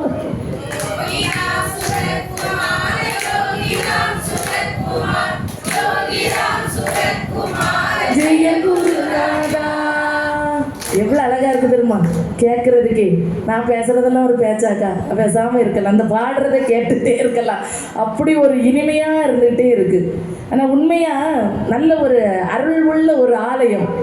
இந்த டேட் எனக்கு அவங்க கேட்கக்கூடிய நேரத்தில் நான் குறிக்கவே இல்லை. ஏன்னா இது எங்களுடைய நிகழ்வுல நான் சீசன் டைம் ப்ரோக்ராம் அதிகமாக இருக்காது. இப்போ கண்டிப்பாக வருவேன், பயப்படாதுங்க. எங்கள் அக்கா சொல்கிறாங்க வேற எங்கேயும் வாங்கிறாத, வேற எங்கேயும் வாங்கிறாத, வேற எங்கேயும் வாங்கிறாத. அது எங்கக்கா வராது. நான் கண்டிப்பாக வருவேன். ஏன்னா சும்மா வீட்டில் வெட்டியாக தான் இருந்துட்டு இருக்கேன்னு. ஆனால் அந்த ஆலயத்திலிருந்து எனக்கு அந்த தேதி தந்த நாளையிலிருந்து எல்லாமே பெரிய பெரிய நிகழ்வு, பெரிய பெரிய நிகழ்வு. நான் பார்க்கல, இங்கே வழிபடலை. எனக்கு இங்கே கால் வைத்த உடனே அந்த நினைவு தான் ஒரு பெரிய டீம்ல நானும் பேச போனேன். 4 நிகழ்வு அந்த நடுவர் தந்திருந்தாரு. 4மே பக்தியை பற்றி தான். 3 நிகழ்வுலையும் நான் அவருடைய நல்ல பேர் வாங்கலை. என்னை திட்டிகிட்டே இருப்பார், ஏமா இவ்வளவு படிச்சிருக்கா, இதை சொல்லலை அதை சொல்லலை இதை சொல்லலைன்னு கேட்டுதான் ஆகணும். அவ்வளோ பெரிய நடுவர், அவ்வளோ அவருக்கு தெரியும். ஆனால் அதை என்னோட மனதனால அதை சஜஷன் பண்ண முடியலை. நம்ம ஏற்றுக்குவோன்னு நான் வீட்டில் திட்டுறேன். ஆமாம் இவர் பெரிய இவர்கிட்டலாம் திட்டி நான் பட்டிமன்றம் போவேனா அப்படின்னு. அப்போ என்னுடைய கணவர் என்கிட்ட சொன்னது, விருப்பம் இருந்தால் போ, இல்லைன்னா பேசக்கூடாது, திட்டக்கூடாது அப்படின்னு. ஆனால் எனக்கு மனசில் இங்கே தேதி தந்திருக்காங்க. அடுத்த நாள் எனக்கு 4வது மேடை. கூப்பிட்டாரோ எதை கூப்பிடலையோ, போனோமோ போகலையோ, இன்னைக்கு 3 நாள் இந்த பிள்ளைய அவர் திட்டணும்னு ஒரு நினைப்பு அவருடைய மனசுல வரணும்னு நினைச்சேங்க. அதுவும் இப்படிப்பட்ட ஒரு ஆலயம் தான். ஹாலில் வச்சு அதனுடைய வழிபாடு ஒரு ஹால் ப்ரோக்ராமாக நடந்துகிட்டு இருந்து நான் போயிருந்தேன். நல்ல எஃபோர்ட் போட்டேன், நல்லா பேசினேன். யார் என்னை திட்டினாரோ அவரே எழும்பி நின்று ரொம்ப நல்லா பேசுனீங்கம்மா. இந்த நம்பிக்கையையும் நம்முடைய விதைக்கக்கூடியவர் தான் யோகிராம் சுரத்குமார் அவர்கள். நம்பிக்கை, குரு பக்தி, இது எப்பவும் யார்கிட்ட இருக்கணும்? நம்மகிட்ட இருக்கணும். தேவையில்லாத மூட நம்பிக்கைகள் நம்மகிட்ட இருக்கக்கூடாது. அதை தான் அவர் சொன்னார். நம்ம இறைவன் மீது நாமத்தை பாடி பாடி முழு நம்பிக்கை செலுத்தா பலன் உண்டுங்க. அரசரா இருந்தவங்க, நாட்டையே ஆண்டவங்க கூட அதிகப்படியான முழுமையான பக்தியா கொண்டதுனால அவங்க என்ன கேட்குறாங்க தெரியுமா இறைவன்கிட்ட? நான் உன்னுடைய காலடியில் தான் இருக்கணும், எனக்கு அந்த அரச பதவி வேண்டாம், இவ்வளவு பெரிய நாட்டை ஆளக்கூடிய அந்த திறமை வேண்டாம், உன்னுடைய திருவடி போதும். உதாரணமா ஆழ்வார்கள்ல பிரசித்தி பெற்றவர் குலசேகர ஆழ்வார். அவர் அரசாண்ட ஒரு மன்னன். அவருடைய ஒற்றை வார்த்தைக்கு அந்த நாடே தலைவணங்கி நிற்கக்கூடிய மன்னனுக்கு எந்த நாமத்தின் மீது நாட்டம் தெரியுமா? ஏழுகுண்டலவாடா, வெங்கட்ரமணா, கோவிந்தா கோவிந்தா, அந்த திருவெங்கட பெருமான் மீது அவருக்கு அதிகப்படியான ஒரு பற்றுன்னா அதிகப்படியான பற்று. அவரு என்ன சொல்றாருன்னா, எனக்கு இந்த அரச பதவி வேண்டாம், பணம் வேண்டாம், புகழ் வேண்டாம், எதுவும் வேண்டாம், நான் வாழ்கின்ற வாழ்நாளில் 24 மணி நேரமும் உன்னையே நான் பார்த்து கொள்ள வேண்டும், உன்னுடைய நாமங்கள் என்னுடைய வாயிலிருந்து வர வேண்டும் அப்படின்னு சொல்லி பாடுறாரு. ஊனேறு செல்வத்து உடற்பிறவி ஆண் வேண்டேன், ஆனை ஏறி ஏழ்வென்றார் அடிமை திருமல்லால் கூனேறு சங்கமிடத்தால் தன்வேங்கடத்து கோனேறி வாழும் குறுகாய் பிறப்பேனே. கூனேறு சங்கமிடத்தால் தன்வேங்கடத்து கோனேறி வாழும் குறுகாய் பிறப்பேனே. குறுகுனா என்னது? கொக்கு. ஒரு கொக்காக பிறந்து அப்படியே சுற்றி சுற்றி சுற்றி சுற்றி உங்கள் இந்த ஏழுமலையானை சுற்றி சுற்றி இப்படியே வந்தால் பார்த்துக்கிட்டு இருக்கலாம்ல, எவ்வளோ ஒரு மகிழ்ச்சியாக இருக்கும். அந்த ஏழுமலையானை தரிசிப்பதற்கு எப்படி ஒரு மகிழ்வாக இருக்கும் அப்படின்னு அவர் யோசிக்கிறாரு. திடீர்னு யோசிக்கிறாரு, வேகமாக ஒரு காற்றடிச்சிட்டுன்னு சொன்னால் சுற்றிக்கிட்டு இருக்க முடியுமா? அந்த காற்றடிக்க வேகத்தில் எங்கே போயிடும் கொக்கு? 7வது மலையிலிருந்து நான் எங்கே போயிடுவேன் அப்படின்னு சொன்னால் முதல் மலையை நோக்கி நான் போயிடுவேன். அதனால எனக்கு இந்த பிறவி வேண்டாம் அப்படின்னு யோசிக்கிறாரு. யோசிச்சுட்டு அடுத்தால நினைக்கிறாரு, கொக்காக வேண்டாம், தினம் தினம் அந்த இறைவனுக்கு நெய்வேத்தியம் கொடுக்கறதுக்கு பொன் வட்டில் போகும். அந்த பொன் வட்டியில் தான் எல்லாமே அப்படி சாப்பாடெல்லாம் சமைச்சு வச்சு கொண்டு கொடுப்பாங்க. அந்த பொன் வட்டிலாக நான் பிறக்க வேண்டும். பிறந்தா தினம் நான் உங்களை பார்த்துக்கிட்டே இருக்கலாம்ல அப்படின்னு நினைக்கிறாரு. நினச்சிட்டு அப்புறம் சொல்கிறாரு, பொன்வட்டிலும் வேண்டாம், ஏன்னா சாப்பாடு கொடுக்கறது வரைக்கும் தானே அது அந்த இறைவனுடைய கருவறைக்குள்ளே இருக்கும். அதுக்கப்புறம் எங்கே போகும்? எங்கே போகணுமோ அங்கே மாதிரி போயிடும். அது அந்த கருவறையில் இருக்காது. அதுக்கப்புறம் கேட்குறாரு, ஆனாத செல்வத்து அறப்பெயர்கள் தற்சூழ வானாளும் செல்வமும் தன்னரசும் யான் வேண்டேன். தேனார் பூஞ்சோலை திருவேங்கடச் சுனையில் மீனாய் பிறக்கும் விதியுடையே நாவேனேன். பூஞ்சோலையில் அது என்ன மீனாட்டு நீந்திட்டு இருந்தா அந்த ஏழுமலையான் இருக்கக்கூடிய அந்த இதுல இருந்தா அந்த மலையே பார்த்துட்டு நான் இருந்துருவேன்ல, அதனால ஒரு மீனாட்டு இருக்கலாம் அப்படின்னு நினைக்கிறாரு. நினைச்சிட்டே இருக்க நேரம் நினைக்கிறாரு, மீன் எப்பவும் ஒரே சுனையிலே இருக்கும். சுனையிலிருந்து அருவிக்கு போகும், அருவியிலிருந்து ஆற்றுக்கு போகும், ஆற்றுல இருந்து குளத்துக்கு போகும், குளத்துல இருந்து கடலுக்கு போகும். அதனால எந்த பிறவியும் எனக்கு வேண்டாம். ஒரு பெரிய காட்டாற்று வெள்ளமாட்டு நான் வந்துறேன் அப்படின்னா அந்த மலையை சுற்றி சுற்றி ஏழுமலையான சுற்றி ஓடிக்கிட்டே இருக்கலாம் அப்படின்னு நினைக்கிறாரு. காட்டாற்று வெள்ளம் என்ன செய்யும்? அழிவை உண்டாக்கும். பிறருக்கு தீமையை செய்து எனக்கு ஒரு பிறவி வேண்டவே வேண்டாப்பா, நான் எப்படி இருக்கிறேன். இந்த பாடல் எல்லாத்துக்கும் தெரியுமா? படியாய் கிடந்து உன் பவளவாய் காண்பேனே. தொடக்கம் என்னது? செடியாய வல்வினைகள் தீர்க்கும் திருமாலே நெடியானே வேங்கடமா நின் கோயிலின் வாசல் அடியாரும் வானவரும் அறம்பெயரும் கிடந்து எங்கும் படியாய் கிடந்து உன் பவளவாய் காண்பேனே. உன் கோவிலின் வாசலில் அடியாரும் வானவரும் அறம்பெயரும் கிடந்து எங்கும் படியாய் கிடந்து உன் பவளவாய் காண்பேனே. எப்பேற்பட்ட மன்னன் அந்த இறைவனுடைய நாமத்தையும் அவருடைய பார்வையிலையும் இருக்கணும்னு சொல்லி எப்படி இருக்கிறாரு? படியா இருந்து மணி அடிக்குது பார்த்தீங்களா? உண்மை. ஏன்னா இங்கேயும் அதுதான் நடக்குது. முன்னாலேயே அந்த பகவானை வச்சு அவங்களையே நம்ம பார்த்து சேவித்து 4 பேருக்கு நன்மை செய்யணும்னு சொல்லி தான் அங்கே அந்த குலசேகர ஆழ்வார் செய்த விஷயத்தை இங்கே குருஜி அவர்கள் செய்து கொண்டிருக்கிறார். பார்த்துட்டு அப்படி நாமங்களை சொன்னால் நமக்கு அப்படி ஒரு நன்மையாக இருக்கும். இன்னைக்கும் திருவேங்கடத்தில் குலசேகர படின்னு ஒன்று இருக்குது. பெருமாள் வீற்றிருக்கக்கூடிய எல்லா இடங்களிலும் அந்த படி இருக்குதுங்க. ஒருத்தங்களுக்கு பிறந்த குழந்தை, அந்த குழந்தைய பெற்றெடுத்த தாய் ராம பக்தி கொண்டவர், ராமா ராமா ராமான்னு சொல்லுவாங்க. அந்த தந்தை அரசன், அதாவது அவங்க அரசன், இவங்க அரசி. ஒரு குழந்தை பிறக்குது. அரசி ராமநாமத்தை சொல்லக்கூடியவங்க. ஆனால் அந்த அரசருக்கு வழிபாட்டின் மீதுல ரொம்ப நம்பிக்கை இல்லை. ஒரு நாள் அரசர் கொண்டு போனப்போ அந்த குழந்தைய காட்டில் தவற விட்டுறாங்க. தவறவிட்ட அந்த குழந்தைய காணலன் வந்து இங்க சொல்லக்கூடிய நேரத்துல கூட அரசி ராமனை நினைத்து நாமங்களை சொல்லி பூஜித்துட்டு இருக்கக்கூடிய நேரத்துல குழந்தைய காணலியா அப்படின்னு சொல்லி கதறி போய் காட்டுல தேடி பார்க்கறாங்க, கிடைக்கல. அங்கு வந்த ஒரு நபர்கிட்ட இங்க எங்கேயாவது எங்க குழந்தைய பார்த்தீங்களா? அந்த நபர் பார்க்கறதுக்கே ஒரு மாதிரி இருக்கிறார். இங்க எங்கேயாவது எங்க குழந்தைய பார்த்தீங்களா அப்படின்னு ஒரு குழந்தைய பார்த்தேன், அதோ இந்த காட்டுல இந்த இடத்துல உதாரணம் சொல்லி கொடுக்காரு. இப்படிப்பட்ட இடத்துல ஒரு குதிரை நிற்குது, அந்த குதிரை பக்கத்துல உங்களுடைய குழந்தை இருக்குது, அந்த குழந்தைய போய் எடுத்துக்கங்கம்மா அப்படின்னு சொன்னா அங்க அந்த குழந்தை இருந்துங்க. அந்த வழிபோக்கரா வந்தது யார் தெரியுமா? அதுதான் ராமபிரான். நம்ம அவரை நம்பினா, பகவானை நம்பினா எந்த ஒரு விதத்திலேயாவது வந்து நமக்கு உறுதுணையாக தான் இருப்பாரு. ராமனுடைய நாமங்களை ஜெய் ஸ்ரீராம் ஜெய் ஸ்ரீராம்னு சொல்லக்கூடிய ஒருத்தங்க வெளிநாட்டில் இருக்கிறாங்க, அரபு கண்ட்ரியில, அரேபிய தேசத்துல. நம்ம நாட்டில் மட்டும் யோகிராம் சுரத்குமார் பகவானுடைய நாமங்கள் பரவி கொண்டு சொல்லல, உலக நாடுகளே இன்னைக்கு பெரும்பான்மையா பரவி கொண்டே தான் வருது. அதுல ராம நாமங்களை ஜெபிக்கக்கூடிய, முருகப்பெருமானுடைய சஷ்டி கவசத்தை சொல்லக்கூடிய ஒரு குடும்பம் ரொம்ப நாளைக்கு பிறகு கருவுற்றிருக்காங்க. 6வது மாதம் பார்க்கக்கூடிய நேரத்திலேயே அந்த குழந்தை பிண்டமாக தான் இருந்து உரு வரல. 7வது மாதம் பார்க்கும்போது அந்த குழந்தைக்கு உரு வரல. அப்படின்னா இந்த காலத்துல என்ன சொல்லுவாங்க? அபார்ட் பண்ணுங்க. ஒரே வார்த்தையில யார் முடிச்சுடுவா? மருத்துவர்களை கூட முறியடிக்கக்கூடிய ஒரு வலிமை எதற்கு உண்டு என்று சொன்னால் நம்முடைய வழிபாட்டினுடைய நாமங்களுக்கு உண்டு. அப்படி சொல்லிடுவீங்களா?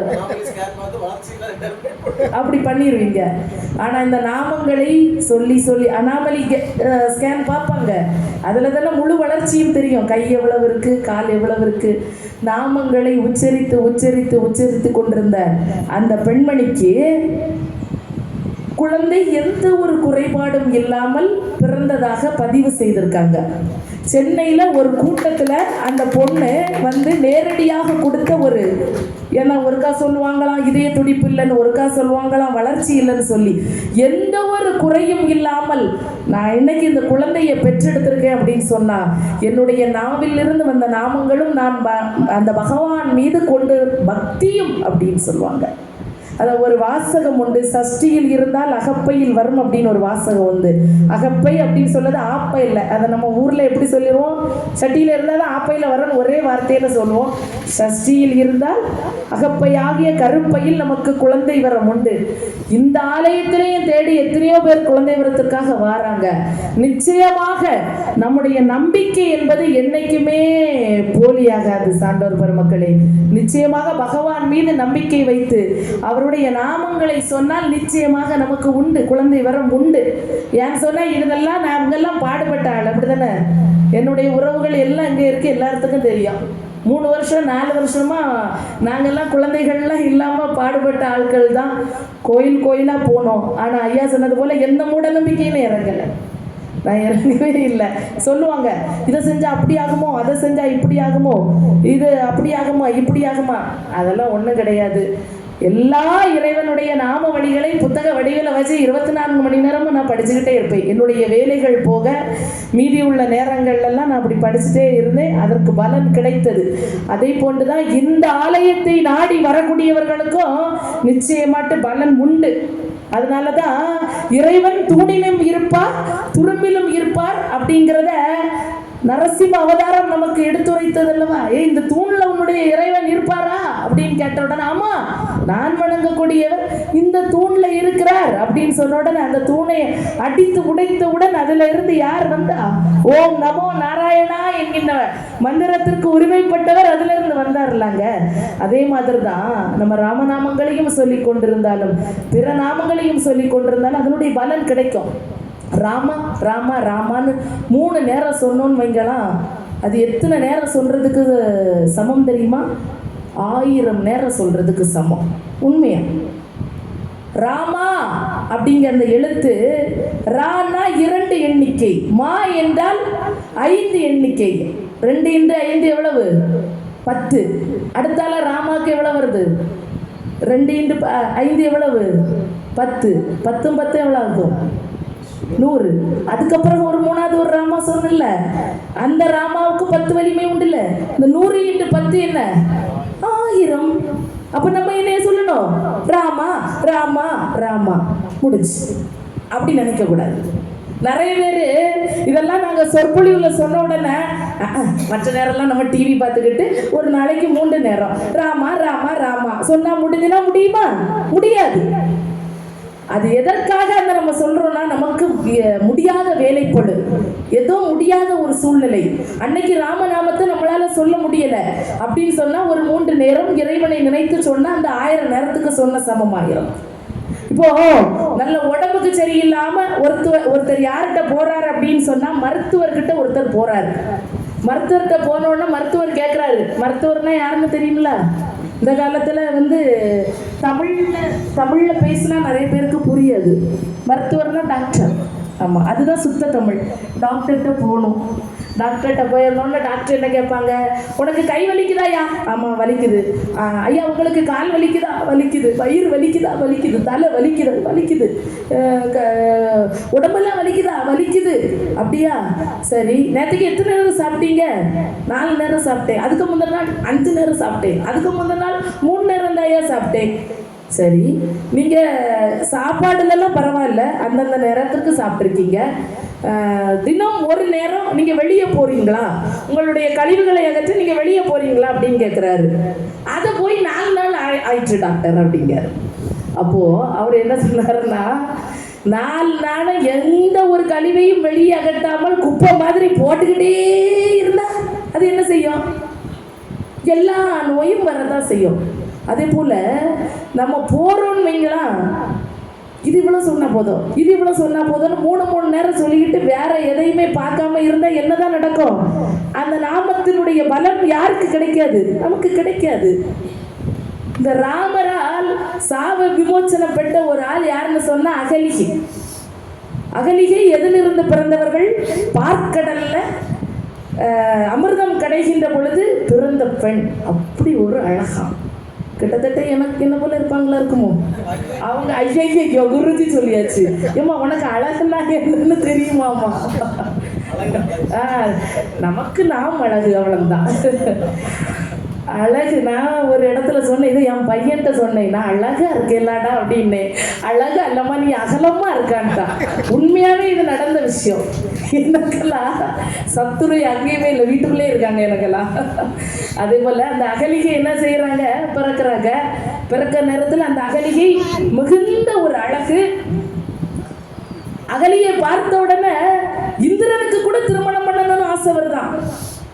மேல்லோகத்தில் உள்ளவங்களுக்கெல்லாம் ஆசை வருதான். என்ன ஆசையோ அந்த இறைவனுக்கு தான் தெரியும். அந்த அகலிகை அப்படி ஒரு அழகா இருக்கக்கூடியவங்க. இந்த அகலிகையை திருமணம் பண்ணணும்னா இரட்டை தலையுடைய பசுவை பார்த்தால்தான் திருமணம் பண்ண முடியும், அகலிகை பண்ணக்கூடியவங்க அப்படின்னு ஒரு வரமும் பெற்றிருக்காங்க. அப்படிப்பட்ட நேரத்தில் அகலிகைக்கும் கௌதம முனிவருக்கும் தான் திருமணம் முடிச்சு வைக்கணும்னு சொல்லிக்கிட்டு நாரதர் என்ன செய்வார்? பெரிய அழில கலகம், அங்கேயும் முட்டுவார் இங்கேயும் முட்டுவார், எல்லாத்தையும் இழுத்து தெருவில் விட்டுருவார். இது நாரதருடைய வேலை.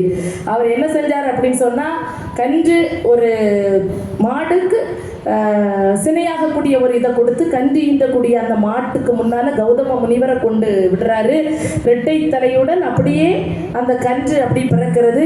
அந்த பிறந்த கௌதம முனிவருக்கு யார் தான் திருமணம் முடிச்சு வைக்காங்க? இந்த அகலிகையை திருமணம் முடிச்சு வைக்காங்க. அகலிகை மீது வேறு நபர்களுக்கும் அந்த ஆசைகள் வருகிறது. இதனால நிறைய பிரச்சனைகள் வருது. அதெல்லாம் நான் இந்த சபையில சொல்ல விரும்பல. அப்படி வரக்கூடிய நேரத்தில் அகலிகை கோபத்தில், அகலிகை மேல உள்ள கோபத்தில், அதான் நம்முடைய பண்பாடு, நம்முடைய கணவனை மதிக்க வேண்டும், ஒருவனுக்கு ஒருத்தி என்கிற பண்பாடை பின்பற்றக்கூடிய நாடு நம்முடைய நாடு. அது இல்லாமல் கோபத்தில் சாபத்தில் ஏதோ திட்டிட்டு போயிறாரு. சாபம் விட்ட உடனே அகலிகை என்ன ஆயிடுறாங்க? கல்லாக உருவாகிறாங்க. அந்த கல்லான அகலிகை யாருடைய பாதம் பட்டு சாப விமோச்சம் பெறுறாங்க அப்படின்னு சொன்னா, யாருடைய பாதம்? ராமபிரானுடைய பாதம். அதான் அங்க பாத பூஜை வச்சிருக்காங்க பார்த்தீங்களா? அதெல்லாம் மிகுந்த சிறப்பான ஒன்று. அந்த பாதம் பட்டுதான் யாரு சாப விமோசனம் அடைகிறா அப்படின்னு சொன்னா அகலிகை சாப விமோசனம் அடைகிறாங்க. அந்த அப்படிப்பட்ட ஒரு மகிமை அந்த ராமனுடைய பாதத்துக்கு இருந்து அப்படின்னு சொன்னா, அந்த ராமனுடைய நாமவழியை நாம் சொல்கின்ற பொழுது அப்ப நமக்கு எவ்வளவு பெரிய ஒரு புண்ணியம்லாம் கிடைக்குன்னு நீங்க யோசிச்சுக்கோங்க. சீதாமாவை திருமணம் முடிக்கிறதுக்காக எல்லாரும் போட்டி போட்டு நிக்கிறாங்க, கோதண்டத்தை வளைச்சு இது பண்ணணும்னு சொல்லிட்டு. அப்போ கூட யார் அதுல வெற்றி பெறா? ராமன் வெற்றி பெறார். அவருடைய கைவண்ணம் எங்க தெரிஞ்சு? அந்த வில்லில் தெரிந்தது. கால் வண்ணம் எங்க தெரிஞ்சது? அவருடைய பாதம் அகலிகை கல்லாகி இருக்கும் போது சாப விமோசம். இது அப்படியே கம்பர் அழகான ஒரு செய்யுள்ள சொல்வாரு. இவ்வண்ணம் நிகழ்ந்த வண்ணம் இனி இந்த உலகுக்கெல்லாம் உய்வண்ணம் அன்றி மற்றுமோர் துயர் வண்ணம் உருவது உண்டோ? மைவண்ணத்து அரைக்கு போரில் மலைவண்ணத்து அண்ணலே உன் கைவண்ணம் இங்கு கண்டேன், உன் கால் வண்ணம் அங்கு கண்டேன். எவ்வளோ அழகான செய்யுள் இதெல்லாம். அப்படி உணர்வு பூர்வமாக படிக்கணும். ஆனால் இதுக்கெல்லாம் வெளியே மேடை இல்லையா, நீங்கள் தந்ததுக்கு ரொம்ப நன்றி. இவ்வண்ணம் நிகழ்ந்த வண்ணம்னா ஓடிடுவோம் பையன்லாம், இவன் எந்த வண்ணமோ வந்து பேசிக்கிட்டு இருக்கா அப்படின்னு சொல்லி. இதெல்லாம் அப்படியே கவிஞர் கண்ணதாசனும் எடுத்து ஒரு திரைப்பட பாடலே சொல்லியிருப்பாரு. பாடலாம்ல? ஒன்றும் இல்லைல்ல. இந்த வண்ணம் வண்ணம் இவ்வண்ணம் நிகழ்ந்த வண்ணம் இனி இந்த உலகுக்கெல்லாம் சொன்னேன்ல, அதில் வரக்கூடிய வண்ணம் வண்ணங்க வார்த்தையை எடுத்துதான் அவர் அழகா அவருடைய மனைவியை பற்றி பாடுவார். அப்போ நமக்கு என்ன தோணும்? அந்த சீத்தையும் ராமனையும் தான் நம்ம யோசிக்கணும். இந்த ஆலயத்தில் வந்து நின்றுட்டு வேற டூயட்டை பற்றி யோசிக்க கூடாது. அழகா பாடிப்பாரு. மஞ்சள் வண்ண வெயில் பட்டு கொஞ்சம் நல்ல வஞ்சி சிட்டு அஞ்சி அஞ்சி கெஞ்சும் போது ஆசை இல்லையா, கார் வண்ண கூந்தல் தொட்டு தீர் வண்ண மீறி தொட்டு, கார் வண்ண கூந்தல் தொட்டு தீர் வண்ண மீறி தொட்டு பூ வண்ண பாடம் சொல்லும் பெண்மை இல்லையா, பால் வண்ணம் பருவம் கண்டு வேல் வண்ணம் விழிகள் கண்டு மான் வண்ணம் நான் கண்டு மாடுகிறேன். இவ்வளவு அழகா அந்த ராமாயணத்தையே கவிஞர் கண்ணதாசன் அவரெல்லாம் ராமாயணத்துக்கு மேலே ரொம்ப நாட்டமுள்ள ஒரு நபர். ஒன்றும் நானும் நேரம் ஆச்சோன்னு கேட்டுக்கிடணும்ல. ஏன்னா ஒரு இடத்துல இப்படி தான் பேசிகிட்டே இருந்தேன். நான் பேசிகிட்டே இருந்தேன்யா. ஒரு அம்மாட்ட கேட்டேன்னா எவ்வளோ நேரம் பேசணும்? எவ்வளோ நேரம்னாலும் பேசுங்கம்மா, ஒன்றும் இல்லைம்மா.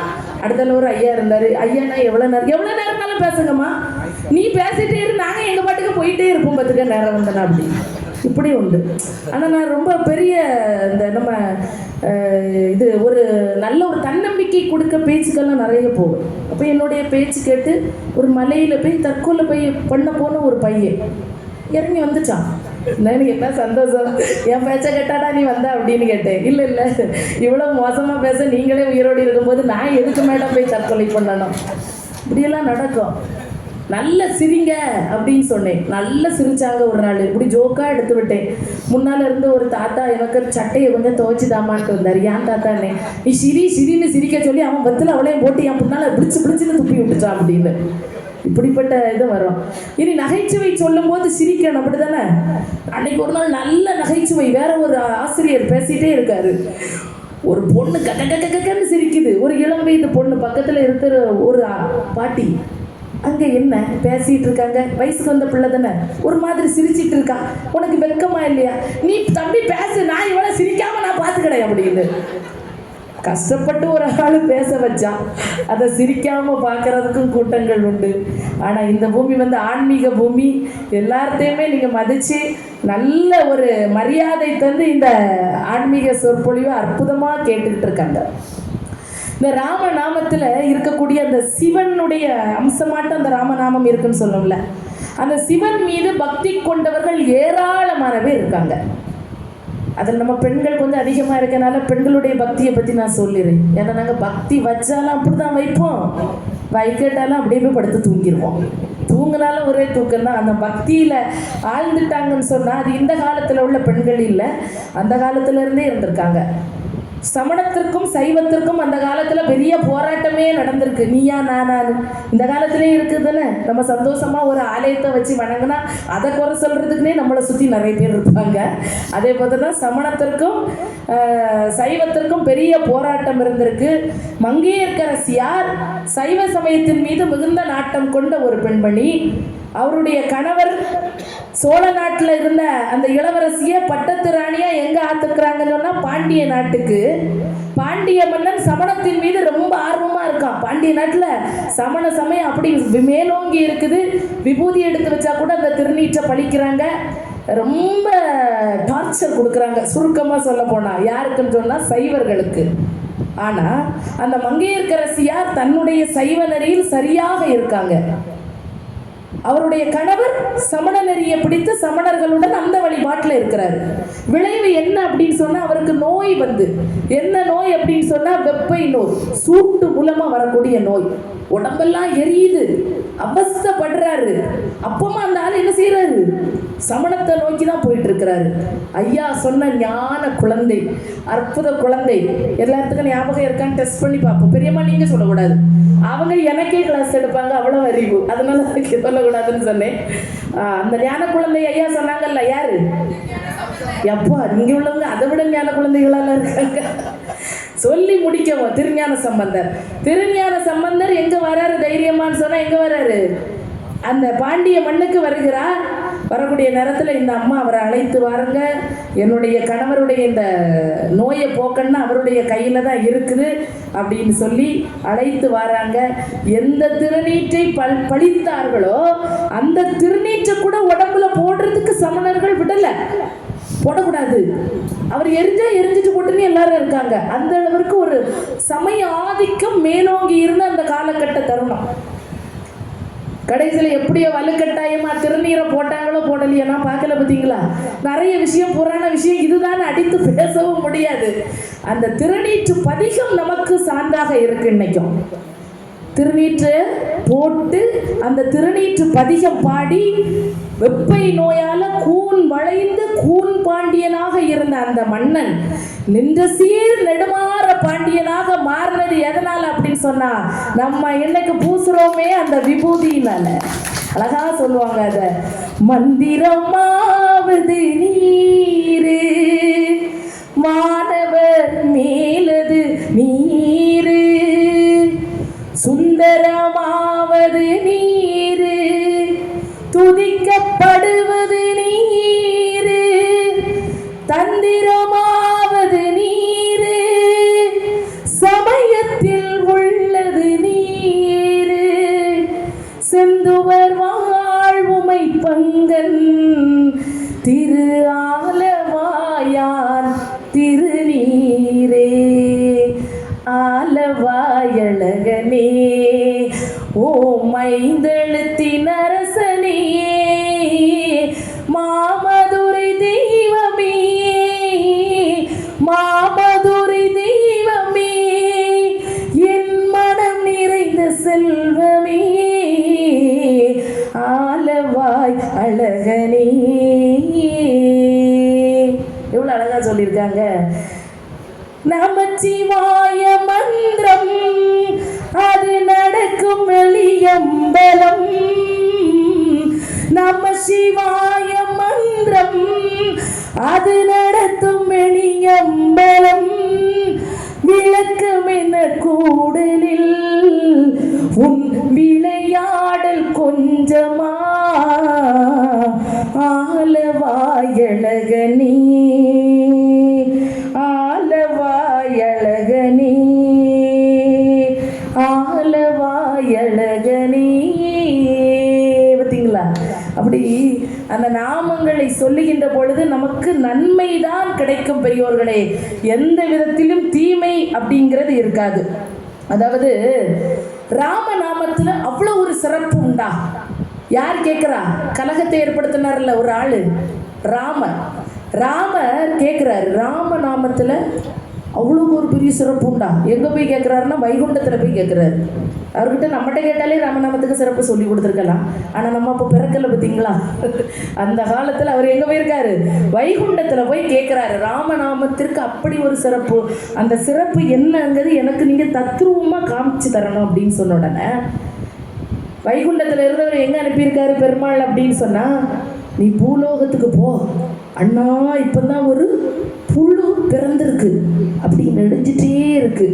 புழு என்ன செய்யும் தெரியுங்களா? அப்படியே நெடிஞ்சிட்டு இருக்கோம்.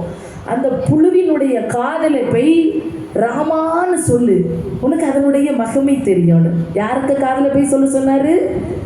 அப்போ பிறந்த ஒரு புழுவினுடைய காதுல போய் ராமா அப்படின்னு சொல்லணும்னு யார் போறா? நாரதர் போய் வேகமா போய் எங்க சொல்றாரு? ராமா அப்படின்னாரு. என்ன ஆச்சு தெரியும்ல? புழு செத்து போச்சு. இவரு பயந்து ஓடி போறாரு. புழுக்கு காதுல போய் சொன்னேன், சுவாமி புழு போயிட்டே அப்படின்னு. சரி விடு, இதுலதான் உனக்கு தெரியல. இதுக்கு பிற்பாடு ஆனா ஒரு பட்டாம்பூச்சி குட்டியோண்டு அழகா பறந்துட்டு இருக்குதுல்ல, இந்த பட்டாம்பூச்சிக்கு காதுல போய் சொல்லு அப்படின்னு இவர் பயந்து பயந்து தான் போனார். இப்போ ஒரு பட்டாம்பூச்சி என்ன ஆசீர்வாதம் பண்ணிட்டு போச்சுல்ல, பட்டர்ஃப்ளை. அந்த மாதிரி ஒரு பட்டாம்பூச்சி, அந்த பட்டாம்பூச்சிக்கோட காதுல போய் ராமா அப்படின்னு இருக்காரு. பட்டாம்பூச்சி செத்து போச்சு. இவர் என்னையா நீங்க இந்த சிக்கல்னு ஆட்படுத்திட்டீங்க, புழுவுக்கு காதுல போய் ராமான்னு சொல்ல போனீங்க, ராமா செத்து போச்சு. பட்டாம்பூச்சிக்கு காதுல போய் இப்போ ராமா அப்படின்னு சொல்ல சொன்னீங்க, அதுவும் செத்து போச்சு. இனி நான் என்னையா செய்யணும்? அண்ணா ஒரு பிரசவ வழியில அண்ணா ஒரு கன்று துடிச்சிட்டு இருக்கு. அது ஒரு மாடு, அந்த மாடு இப்ப கன்று ஈன்றோம். அந்த கன்றுக்கு காதுல போய் ராமா அப்படி சொல்லு. அதனால சொன்னாரு, பட்டாம்பூச்சிக்கு கேட்கறதுக்கு ஆள் இல்லை, புழுவை கேட்கறதுக்கு ஆள் இல்லை. அந்த மாடு ஈண்டெடுக்கக்கூடிய கன்றுகிட்ட போய் ராமான்னு சொல்லி செத்துனா மாட்டின் உரிமையாளர் என்ன மாடு அடிக்கிறத போல அடிச்சிருவார் ஐயா. நீங்க இப்படி சொல்லு. ராம நாமத்தின் மீது நம்பிக்கை, நான் சொல்ற வாக்கின் மீது நம்பிக்கை இருந்து அப்படின்னு சொன்னா நீ அந்த கஞ்சுக்கு காதுல போய் ராமா என்கின்ற அந்த ஒரு வார்த்தைய சொல்லணும் அப்படின்னு சொன்னோன்னா இவர் எங்க போறாரு? கன்றுகிட்ட போய் என்ன சொன்னாரு? ராமா சொன்னார். கன்று என்னாச்சு? போச்சு. தப்பிச்சோம் பொழைச்சோன்னு ஓடி வைகுண்டத்தை நோக்கி ஓடுறாரு. ஏன்னா கண்டின் உரிமையாளர், ஏன்னா இவர் செய்யறது எல்லாம் யாருக்கு தெரியாதுங்க ஒரு ஆசீர்வாதமும் அவர் சொல்லியிருப்பாரு. கண்டு செத்து போச்சு, புழு செத்து போச்சு, பட்டர்ஃப்ளை செத்து போச்சு. இதுவா ராமநாமத்தின் மகிமை? அதனால இந்த இடத்துல ஒரு அரசர் இருக்கிறார். அந்த அரசருக்கு ஒரு குழந்தை பிறக்கும். அந்த குழந்தையினுடைய காதுல போய் நீ ராமா அப்படிங்கிற ஒரு வார்த்தையை சொல்லிடு அப்படின்னோன்ன, என்னையா மாட்டுக்கு உரிமையாளரை சமாளிக்கிறதே பெரிய கஷ்டம், அரசர்னா அந்த நாடே சேர்ந்து என்ன அப்படியே உயிரோடு தீ வச்சு கொண்டுருவாங்க ஐயா.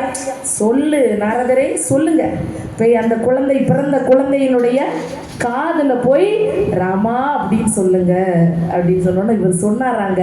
அந்த குழந்தையினுடைய காதுல போய் ராமா அப்படின்னு சொல்லிட்டு ஓடி இருக்காரு.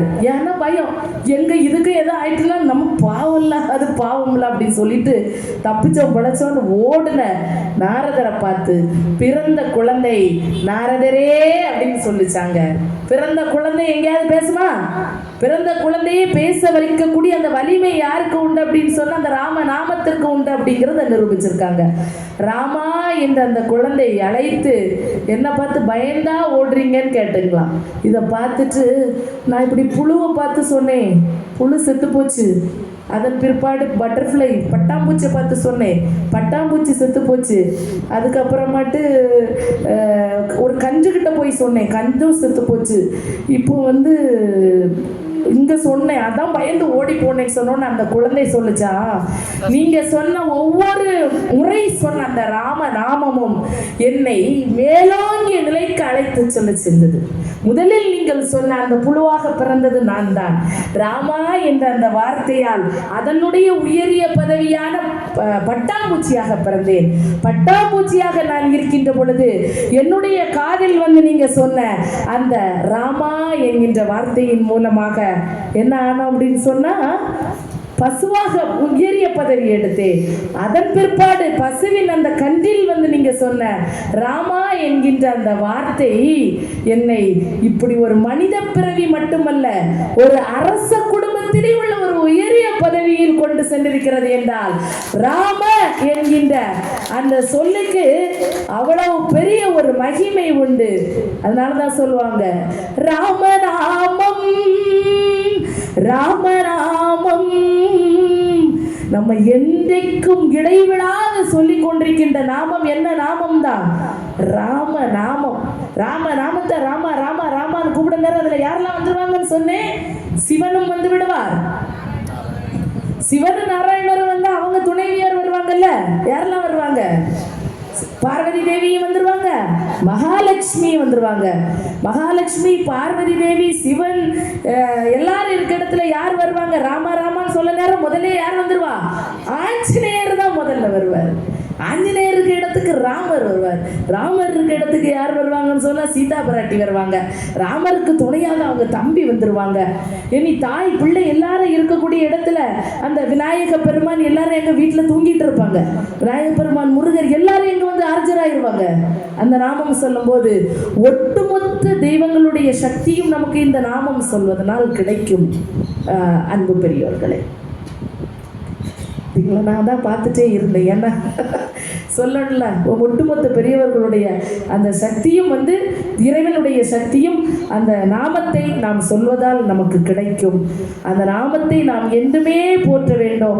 அந்த நாமத்தை தன்னகத்தை கொண்டுள்ள யோகிராம் சுரத்குமார் அவருடைய வழிபாட்டு முறை, அவருடைய நாமங்களை நாம் ஜபிக்கின்ற பொழுதும் நமக்கு வாழ்வில் வந்து நன்மைதான் கிடைக்குமே தவிர தீமை ஒருபோதும் மண்டாது. அந்த நன்மை நமக்கு கிடைக்கணும் அப்படின்னு சொன்னா நம்முடைய வழிபாடு மனதாலும் நாவாலும் உயரிய விதத்தில், உண்மையான விதத்தில் 4 பேருக்கு நல்லது செய்யணும்.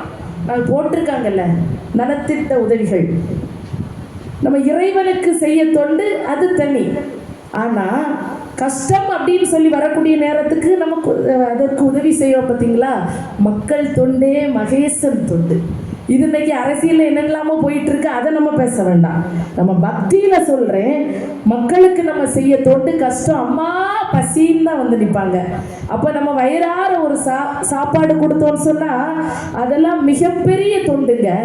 அதனாலதான் வள்ளலார் ஏற்றி வைத்த அணையா விளக்கு அணையா தீபமாக இன்னைக்கும் பல பேருடைய பசியை ஆற்றிக்கொண்டு வருகிறதுன்னு சொன்னா அதுதான் நம்முடைய இறைவனுக்கு செய்ய தொண்டு. அதை குருஜி அவர்கள் செய்து கொண்டிருக்கிறார். மண்ணுலகில் உயிர்கள் தாம் வருந்தும் வருத்தத்தை சிறிதனினும் கண்ணுற பார்த்தும் செவியுற கேட்டும் கனப்பொழுதும் நான் சகித்திட மாட்டேன் வள்ளலார் சொல்றாரு. என்னரும் எனக்கு நின்னருள் தவத்தால் இசைத்த போதெல்லாம் நன்னும் நல் வரம்தான் நல்குதல் எனக்கு இச்சை என்றாய். கஷ்டம்னு வரக்கூடிய அந்த உயிர்களுக்கு, துன்பம் என்று வரக்கூடிய எத்தனையோ பக்தர்கள் என்னென்ன துன்பங்களாமோ வராங்க, அவங்களுக்கெல்லாம் அந்த இறைவனிடம் மன்றாடி அவங்களுக்கு ஒரு நல்ல வாக்கு வாங்கி கொடுக்கக்கூடிய ஒரு நல்ல ஒரு வழிபாட்டு முறையை நம்முடைய சுவாமிஜி அவர்கள் செய்து கொண்டிருக்கிறார். உண்மையிலே மனதால் நினைக்கும் போது நம்முடைய உடம்பே புல்லரித்து கொண்டிருக்கிறது.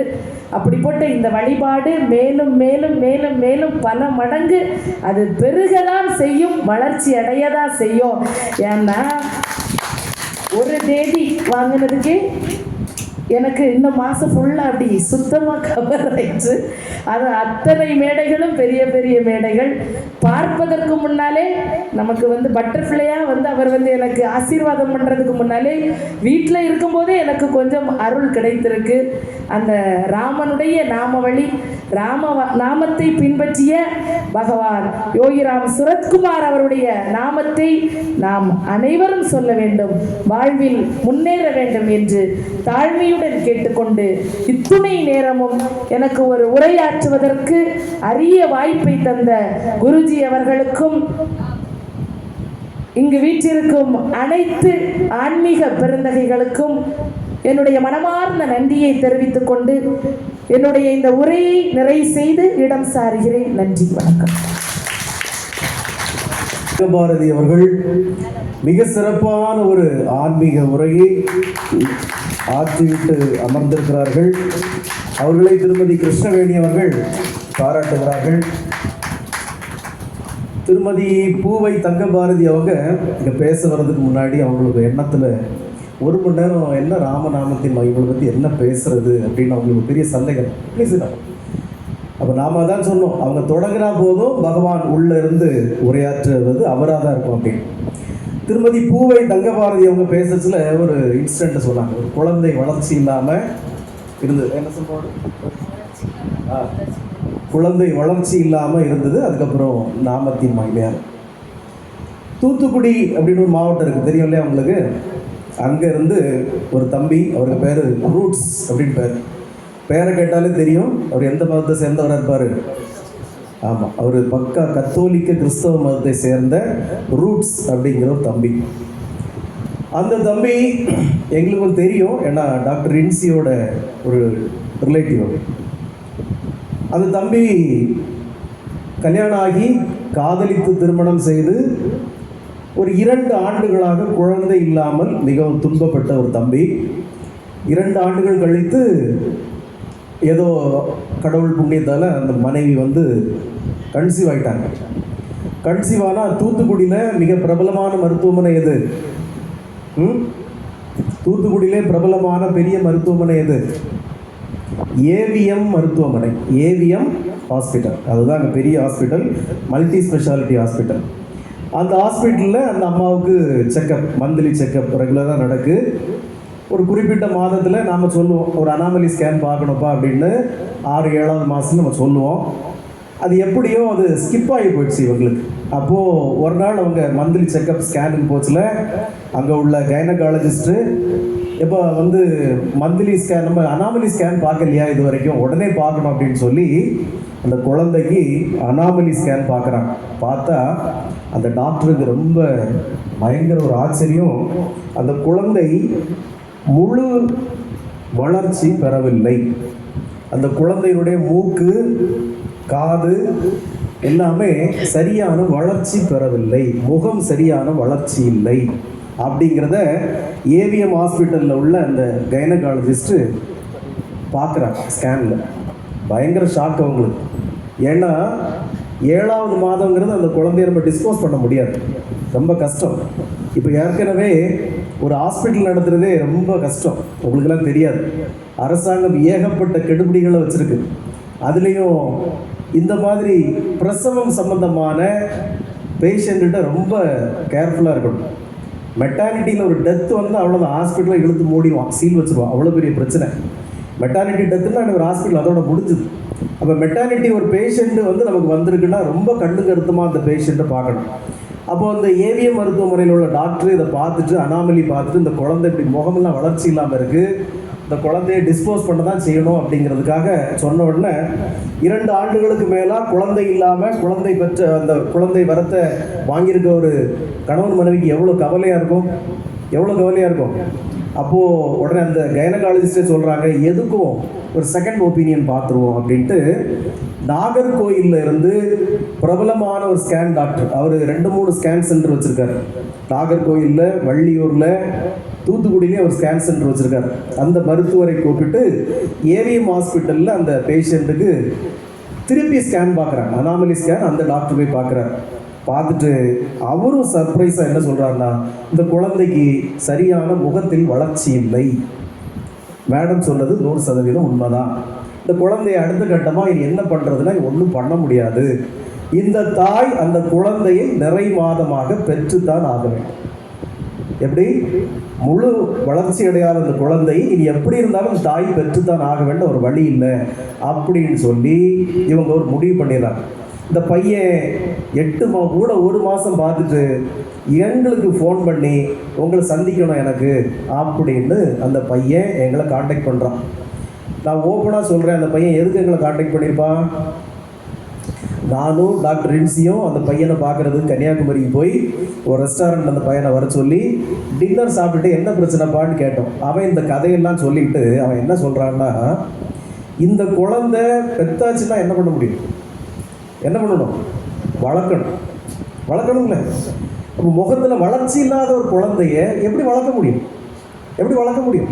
முடியாது. வேறு ஹாஸ்பிட்டலில் அந்த குழந்தைய பெற்றுக்கிட்டா வளர்த்து தான் ஆகணும். அப்போ எங்ககிட்ட மறைமுகமாக ஒரு உதவி கேட்குறான், நீங்கள் எப்படியாவது இதை பிரசவத்தில் பண்ணி தந்துட முடியுமா எனக்கு, ஏன்னா நாங்கள் தெரிஞ்சவங்கிறத எங்கிட்ட உதவி கேட்குறான். நாங்கள் சொல்கிறோம், எப்பா ஏய் இது எங்களை ஆஸ்பத்திரியை பூட்டிட்டு போகிறதுக்குள்ள சிறந்த வழியை நீ சொல்கிற, பெரிய பிரச்சனை, பெரிய பிரச்சனை. இப்போ அதுக்குன்னே கலெக்டருக்கு இங்கே நாகர்கோயிலில் ப்ராக்டிஸ் இல்லாத 2-3 ரிட்டையர்ட் ஆகிற ஸ்டேஜில் 4-5 டாக்டர் அவர் உதவி வச்சுருப்பார். நம்மளை போட்டு விடுறதுக்குன்னு ஒரு லேடி டாக்டரை நம்ம சுகாதாரத்துறையிலேருந்து ஒருத்தர் கூட வச்சுருப்பான். அப்போ இவங்கெல்லாம் சேர்ந்து நம்மளை சமாதி கட்டிடுவாங்க. இதெல்லாம் சாத்தியமே இல்லை. அந்த பையன் அழுறான்.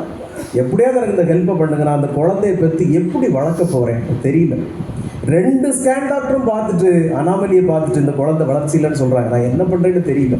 தயவு செய்து நான் என் மனைவியை பிரசவத்துக்கு உங்கள் ஆஸ்பத்திரிக்கு நான் கூட்டிகிட்டு வரேன், எப்படியாவது நீங்கள் இந்த உதவியை பண்ணுங்கன்னு கெஞ்சுறான். மனசாட்சி உள்ள எந்த மருத்துவரும் செய்ய முடியாது ஒன்று. அடுத்தது மனசாட்சி இல்லாத மருத்துவரும் செய்ய முடியாது. இது ஹைலி ரிஸ்க்கு. அப்போ நாங்கள் அந்த பையனை எப்படியோ சமாளித்து விட்டுட்டு நான் அந்த பையன்கிட்ட சொன்னேன், தம்பி உனக்கு நம்பிக்கை இருக்கோ இல்லையோ, நான் ஒரு ருத்ராட்ச மாலை தரேன், அதை கழுத்தில் போட்டுக்கிறேன், அதெல்லாம் ஒன்றும் பிரச்சனை இல்லை, போட்டுக்கிறேன். சாமி இருக்கார், பகவான் இருக்கார். நீ இன்னைக்கு ராத்திரி தூங்குறப்போ யோகி ராம் சுரத்குமார் நாமத்தை விடாமல் சொல்லிட்டு படு. ஒரு நம்பிக்கை இருந்தாலும் இல்லாட்டாலும் அந்த நாமத்தை சொல்லிட்டு படுப்பா. அவர் ஏதாவது வழி காட்டுவார், ஏதோ ஒரு வழி காட்டுவார். நான் வழி காட்டுவார்னு என்ன மீனிங்கில் சொல்கிறேன்னா, ஏவிஎம் ஹாஸ்பிட்டலே பிறந்தாலும் உனக்கு துன்பம் இல்லாமல் ஏதோ ஒரு வகையில் அந்த குழந்தை ஒரு வழியில் போயிடலாம், உனக்கு ரிஸ்க் இல்லாமல் போயிடலாம், ஆனால் கவலைப்படாத அப்படின்னு அந்த பையனை சாமியினுடைய நாமத்தை உபதேசம் பண்ணி ஒரு ருத்ராட்ச மாலையை போட்டு தைரியமாக போப்பா அப்படின்னு. டாக்டரு இன்னும் 15 நாளில் பிரசவம் இருக்கும் அப்படின்னு சொல்லியிருக்காங்க. இந்த பையன் அரைகுறை மனசோட ஊருக்கு திரும்பி போகிறான். நானும் டாக்டர் ரின்சியும் திருப்பி வீட்டுக்கு வரப்போ ரொம்ப அதை பற்றி பேசி ரொம்ப மன வருத்தத்தோடு வந்தோம். இப்படி ஒரு சுச்சுவேஷன் நமக்கு அமைஞ்சு போச்சு, என்ன பண்ணுறது தெரியலையே, இந்த குழந்தைய நாமளும் டெலிவரி எடுக்க முடியாது, இவன் நம்மளை விடவும் மாட்டான் போல் இருக்கு அப்படின்னு நினச்சிட்டு நாங்கள் வந்துட்டோம். விடிய காலம் 4:30 மணிக்கு அந்த பையன் நைட்டு ஒரு 10:30 மணி 11 மணிக்கு கிளம்பியிருப்பான். டாக்டர் இன்னும் 15 நாள் பிரசவத்துக்கு இருக்குன்னு சொல்லியிருக்காங்க. இந்த பையன் இங்கேருந்து போச்சலே கொஞ்சம் யோகி ராம் சுரத்குமார் பாட்டெலாம் சேஞ்ச் பண்ணி கேட்டான், காரில் போட்டு கேட்டுட்டு போகிறேன்னு சொன்னால் ஹீஸ் ஏ பக்கா கத்தோலிக் பர்சன். அந்த பையன் போயிட்டு விடியகாலம் 4:30 மணிக்கு டாக்டர் ரின்சிக்கு ஃபோன் பண்ணுறான், அக்கா கன்னி கூட உடஞ்சிட்டு என்ன செய்யறான், நேராக கார் பிடிச்சி அங்கே கொண்டு வரேன் உங்கள் ஹாஸ்பிட்டலுக்கு அப்படின்றாப்புல. இவளுக்கு திக்குன்னு உயிரடி.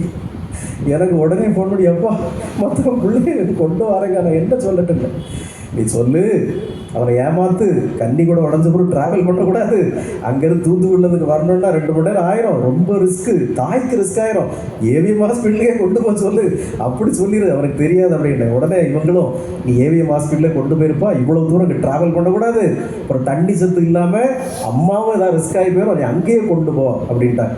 இந்த பையன் ரொம்ப அழுது கவலையோட, இங்கே போனால் இங்கே விரட்டுறாங்க, அங்கே போனால் அங்கே விரட்டுறாங்க, நான் என்ன பண்ணுவேனே தெரியலேன்னு சொல்லி ஒரு வழியாக ஏவிஎம் ஹாஸ்பிட்டலில் கொண்டு போய் அட்மிட் பண்ணிட்டான். விடிய காலம் 5:30 மணிக்கு.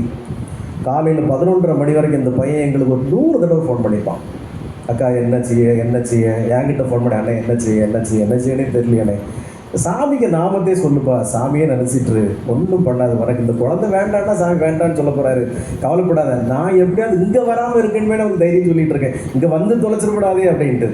You believe it or not, சரியாக 11:40 மணிக்கு நார்மலாக சிசேரியன் இல்லாமல் சுகப்பிரசவமாக அந்த குழந்தை பிறந்தது. பிறந்து பார்த்தால் அந்த குழந்தை முழு வளர்ச்சியோடு, அழகுன்னா அப்படி ஒரு அழகு, மூக்கு காது கண்ணெல்லாம் அப்படி அழகாக அந்த குழந்தை பிறந்தது. 2 டாக்டர் ஸ்கேன் பார்த்துருக்காங்க.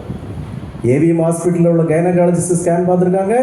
நாகர்கோயிலில் உள்ள ஒரு பிரபல ஸ்கேன் சென்டர் வச்சிருக்கக்கூடிய ஒரு மருத்துவரும் ஏவிஎம் ஹாஸ்பிட்டலில் ஸ்கேன் பார்த்து சொல்லியிருக்காரு, இது அனாமலியில் பயங்கர குறைபாடு இருக்குது, இந்த குழந்தை பிரச்சனை அப்படின்னு சொல்லியிருக்காரு. அப்போது இது பகவான் நாமத்தால் நடந்ததா இல்லை வேற ஏதோ ஒரு சக்தியால் நடந்ததாங்கிறது நாம் சொல்றதுக்கு இல்லை. ஆனால் அடியே நம்புகிறேன், பகவானுடைய நாமத்தை சொல்லும்போது எத்தகைய குறை இருந்தால், அதான் சாமி சொல்லிட்டாரு, நீ நம்பிக்கையோடு சொன்னாலும் சரி விளையாட்டா சொன்னாலும் சரி அது வேலை செய்யும். நீங்கள் விளையாட்டா ஒரு மாத்திரை தூக்கி விழுங்கிட்டாலும் அந்த மாத்திரை வயிற்றுக்குள்ளே போனால் வேலையை செய்யத்தான் செய்யும். அப்படிங்கிறது தான் நாமத்தினுடைய மகிமை. இந்த ராம நாமத்தின் மகிமை என்ன என்ன என்ன ஏன் ராம நாமத்துக்கு உள்ள மகிமைன்னா, ஏன் ராம நாமத்தை இன்னும் பல பேர் சொல்லாமல் இருக்கிறாங்கன்னா, நவீன காலத்தில் ஒரு முன்னாடியெல்லாம் நான் கொஞ்சம் சின்ன வயசாக இருக்கச்சுல சுசீந்திரம் கோயிலுக்கெல்லாம் போனால் இந்த ஆஞ்சநேயர் சன்னிதியை தாண்டி போனால் ஒரே இந்த வவ்வாலாக தொங்கிட்டு கிடக்கும், ஆளே இருக்காது கோயிலில், புரோகிதர்கள் தான் பூஜை வச்சுட்டு இருப்பான். அவ்வளவு தூரம் ஒரு பெரிய கூட்டம் அந்த ஆன்மீகத்தை எதிர்த்து பக்தியை எதிர்த்து பிரச்சாரம் பண்ணிக்கிட்டு இருந்தது. நவீன காலத்தில் அப்படி ஒரு கூட்டம் இருக்கு. அந்த கூட்டம் கருப்பு சட்டை போட்டிருந்தது, இந்த கூட்டம் ருத்ராட்சம் பட்டை போட்டிருக்கு. இந்த கூட்டம் இப்போது ஒரு பெரிய பரப்புரையை செய்கிறது. என்ன பரப்புரை என்றால், தாயின் வயிற்றில் பிறந்தவன் கடவுளா, பிறப்பு இறப்போன் உள்ளவன் கடவுளா, அப்போ ராமன் கடவுளா, கிருஷ்ணன் கடவுளா, கடவுளே இல்லை, எங்க அவர்தான் கடவுள், வேற யாரும் கடவுளே இல்லை என்ற ஒரு மிகப்பெரிய பிரச்சாரத்தை முன்னெடுக்கிறது இந்த பட்டையும் கொட்டையும் போட்டிருக்க ஒரு நாத்திக கூட்டம். இந்த பிரச்சாரம் மக்களை சென்று அதிகமாக ஈர்க்கிறது. அன்பானவர்களே, ராம என்கிற நாமம் நீங்க நல்லா புரிஞ்சுக்கணும். Listen to me. யாரும் அரைகுறை உறக்கத்தில் இருக்கீங்கன்னா முழிச்சு பாருங்க. ராம என்கிற நாமம் ராம அவதாரத்தால் வந்த நாமம் இல்லை. முதல்ல புரிஞ்சுக்கணும். ராமன் பிறந்ததால அவருக்கு பேர் ராமன், அதனால நம்ம ராமன் சொல்றோம் அப்படிங்கிறத முதல்ல நீங்க தூர வச்சிருங்க. இப்போ நான் ஸ்பீக்கர் இருக்குது, 2 ஸ்பீக்கர் இருக்குது, ஒரு மைக் இருக்குது. இதனுடைய விலை உள்ள ஒரு 25,000 35,000 இருக்கலாம். அந்த ஸ்பீக்கர் வீட்டுக்குள்ளே பெரிய டிவி இருக்குது, 1.5 லட்ச ரூபா டிவி இருக்குது, மொபைல் ஃபோன் இருக்குது. இதெல்லாம் 1.5 லட்ச ரூபா 2 லட்ச ரூபா எலக்ட்ரானிக் சாதனம்லாம் தயாரிக்கிறாங்கல்ல. இந்த பொருளுக்கு ஒரு உயிர் வேணும்ல இது இயங்குறதுக்கு. இந்த பொருள்லாம் 1.5 லட்சம் 2 லட்சம் 3 லட்சம் 10 லட்சம் தயாரிக்கிறாங்க. இந்த பொருளுக்கு ஒரு உயிர் வேணும்ல. அந்த உயிர் என்னது?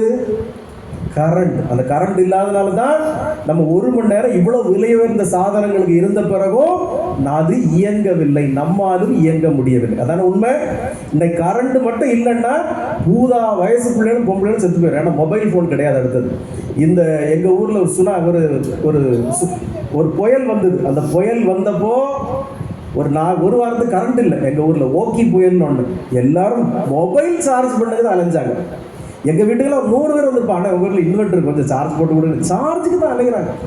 அப்போது எத்தனை விலை உயர்ந்த பொருட்களாக இருந்தாலும் அதற்கு ஒரு உயிர் வேணும். அந்த உயிர் தான் கரண்ட்டு. இந்த பெரிய பிரபஞ்சத்தை, சூரிய சந்திர நட்சத்திர கோள்கள் அமைந்த ஒரு பெரிய பிரபஞ்சத்தை இறைவன் படைக்கும் போது இந்த உலகம் இயங்கணும்ல. இந்த உலகம் இயங்கணும், எல்லாம் படைச்சாச்சு. இந்த உலகம் இயங்கணும் இல்லை.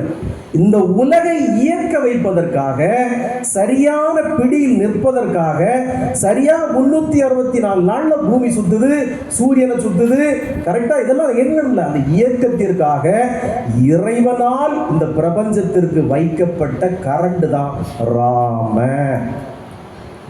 எப்படி சாங்க நாங்கள் நம்புறது? நீங்கள் சொன்னால் நாங்கள் நம்பிடணுமா? நீங்கள் சொன்னால் நாங்கள் நம்பிடணுமா? அது எப்படி சாத்தியம்? இந்த விஞ்ஞானிகள்லாம் சேர்ந்து இப்போது இந்தியாவில் இப்போ விஞ்ஞானிகள் இல்லை. பழைய காலத்தில் இருந்தாங்க, இப்போ யாரும் இல்லை. விஞ்ஞானிகள்லாம் வெளிநாட்டில் தானே இருக்காங்க. இப்போ விஞ்ஞானிகள்லாம் அவங்க என்னன்னா நமக்கு நாகரீகமாக ஒன்றுமே இல்லை, நம்ம இன்னும் வேட்டையாடிட்டு தான் இருப்போம். அப்போ அந்த விஞ்ஞானிகள்லாம் சேர்ந்து இப்போ ஒன்றை கண்டுபிடிச்சிருக்காங்க. இந்த பிரபஞ்சத்திற்கு ஒரு ஒலி இருக்குது, அப்படி தானேம்மா? இந்த பிரபஞ்சத்துக்கு ஒரு சவுண்ட் இருக்கு.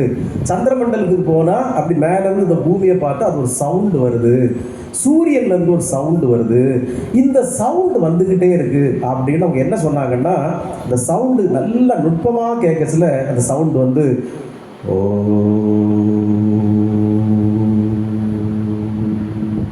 அப்படி ஒரு சவுண்டு வருது அப்படின்னு கண்டுபிடிச்சாங்க. இது இப்போ நான் சொன்ன மந்திரம் என்னது? ஓம். அது என்ன மந்திரம்? பிரணவ மந்திரம்.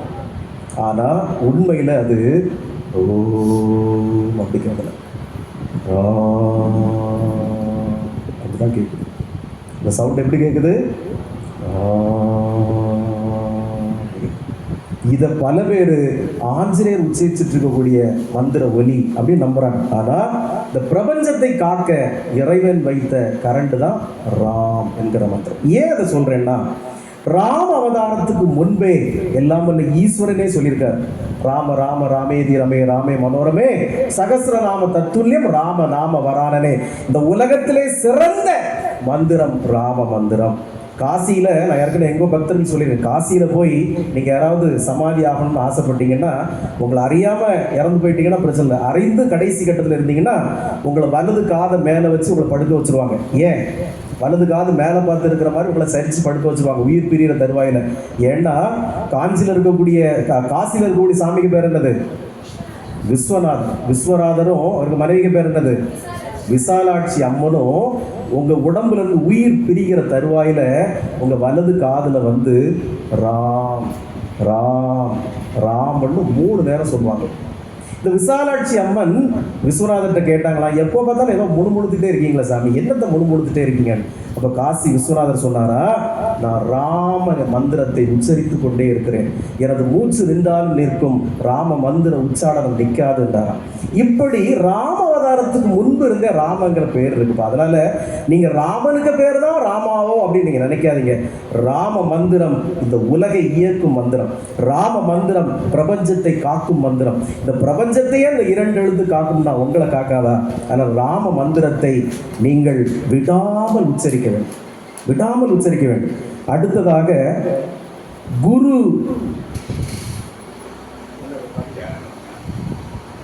குரு ஞானம் என்கிற தலைப்பிலே ஒரு சிறு உரையை எனது அருமை அண்ணன், ஆன்மீக சுடர், ஒரு சிறந்த ஒரு ஆன்மீக சொற்பொழிவாளர் திரு சுயம்பராஜன் அவர்கள் குரு ஞானம் என்கிற தலைப்பிலே சிறிய உரையை ஆற்றி உங்களை மகிழ்விப்பார்கள். அவருக்கு ஒரு பெரிய மேடை கொடுக்கணும், ஆனால் அவர் தற்செயலாக ஒரு 10 நிமிடம் நான் பேசுகிறேன் தம்பி அப்படின்னாரு. அவர்